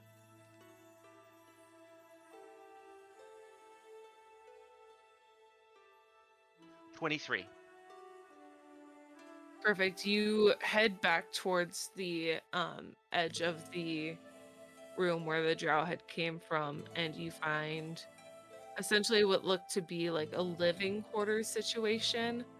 And you've managed to dig through. You open up a trunk and you find it within the trunk at the foot side of his bed. Excellent. I'm going to just grab a sheet off of the bed and wrap the axe in it, just to be safe, so that nobody's like directly touching it, skin to skin. Okay. And wrap it up as tightly as possible, and turn to our my friend, and he looks over at Dom's character. Gallery. Gallery, could you carry this? I'm trusting you, my friend. Yeah. I'll pick it up and stow it with my dozen or so weapons. Whew. Not strong enough to carry that thing. I'll have picked up my sword, by the way. Perfect. Anything else you wanted to do while you were down here? I think Taffy and I are going to be Team Chaos, and we're going to look through this place for loot and treasure and anything we possibly can between the two of us. Honestly, But kind of hurriedly before we get back to our friend to get her back to town to be healed. you don't find a lot here. You find a bunch of like magical components. You find some gems that they would use as like arcane focuses. You learn that he really didn't have a lot down here in this living situation. I take all the gems. You find a journal on the desk and quill and ink. I'm going to take those. And just because I want to know why, I'm curious. I'm a bard. Gotta know the story. Of course. Anything else? No, another sheet to cover the drow's body in. I want to know. loot the body.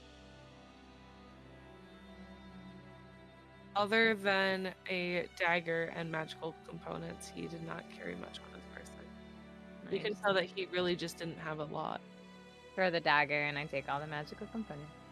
And now you can put the sheet on him. I take the dagger, and once again in Elvish say, "I'm sorry, brother. I will carry this in honor of your memory. May the honorable things I do with it wash away your sins." And then I clip the dagger to my belt, wrap the body, and Taffy, will you burn the body as we leave? Yes. Actually, wait. We'll burn it later. We need proof. Okay. And then I we already head. have to carry Ashling up. It was good. Yeah. Yeah. They're going like. Yeah. I don't know if I can carry both Ashling and a dead drow. No. That's more Ashley- important. Ashley is the priority. We can come back and burn the body later. But for now, we need to let the priest know what happened here. And with that, you all exit up to the surface, following the map you had drawn on the way there to get your way back to the town.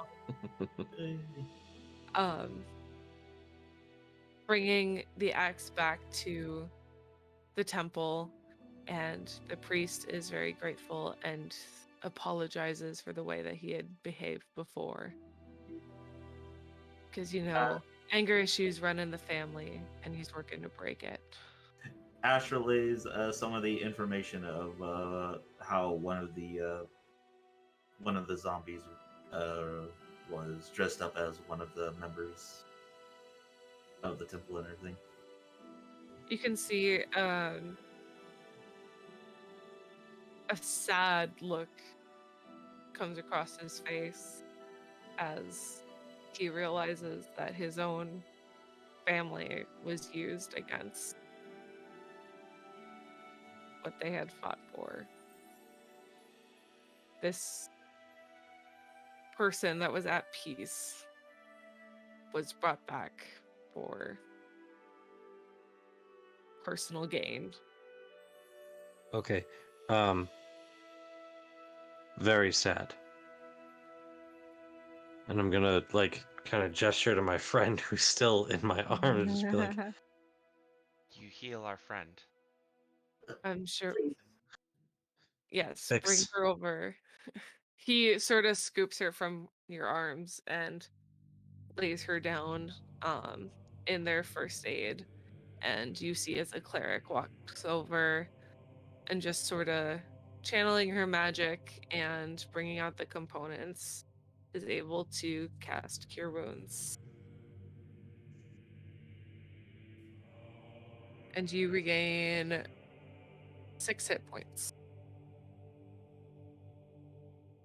It's gonna come to and be confused and then utterly embarrassed. I'm gonna lean over her and I'm gonna tap the symbol. I'm gonna say, Bahamut's not done with you yet. Yay! I won't have to learn about you through some crummy old book now. I mean, welcome back. She kind of just stares at Ash and be like, "Is that really what you have to say to me? Well, Like what Gallery had to say?" You fought incredibly well, and I look forward to singing your tales around the fire for many years to come. well, you didn't die in a tomb. Well, a cave, and that's great. Oh yeah, here's your axe back. The priest takes the axe The axe. The axe back. The axe. Different the story axe all of a back. sudden. It's a very different story. I want to walk The up. axe back.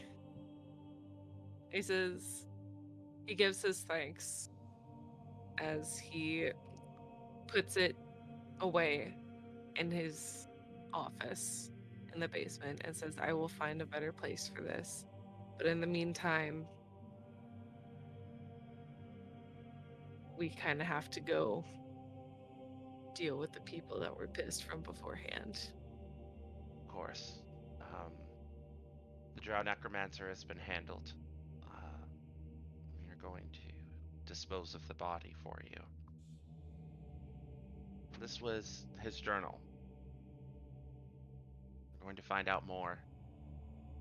As I don't know if this is the end, or if this is a part of something bigger. All right. And he just gives you a nod, thanks you again, and gives you the money that had been promised for returning the axe. I'm Do gonna you look have down. a tailor? Happy. Do I have a what? A tailor. I hold up Snickerdoodle. Snickerdoodle needs a tailor or somebody who can mend him. We can get you some needle For and a thread if second, you'd like. and nods and reaches out his hands as if to ask for Snickerdoodle in his hands. He only heals from mending, so. Oh. Yeah, he's going to scoop up Snickerdoodle, bring him over to that same first aid station, have the cleric walk in. She gives a heavy sigh and casts mending. Yeah. Ashling is gonna be like looking around for her weapons. Be like, does anybody know where my stuff is? I would have picked that up for you. She just kind of just like, can I have it back, please? And with that, Yeah, right. as you guys exit the temple and dispose of the body as you promised, you return back to the Ognus Rest, where that same elven bartender gives you a smile, looks at Gowry, says you don't even have to ask for it this time.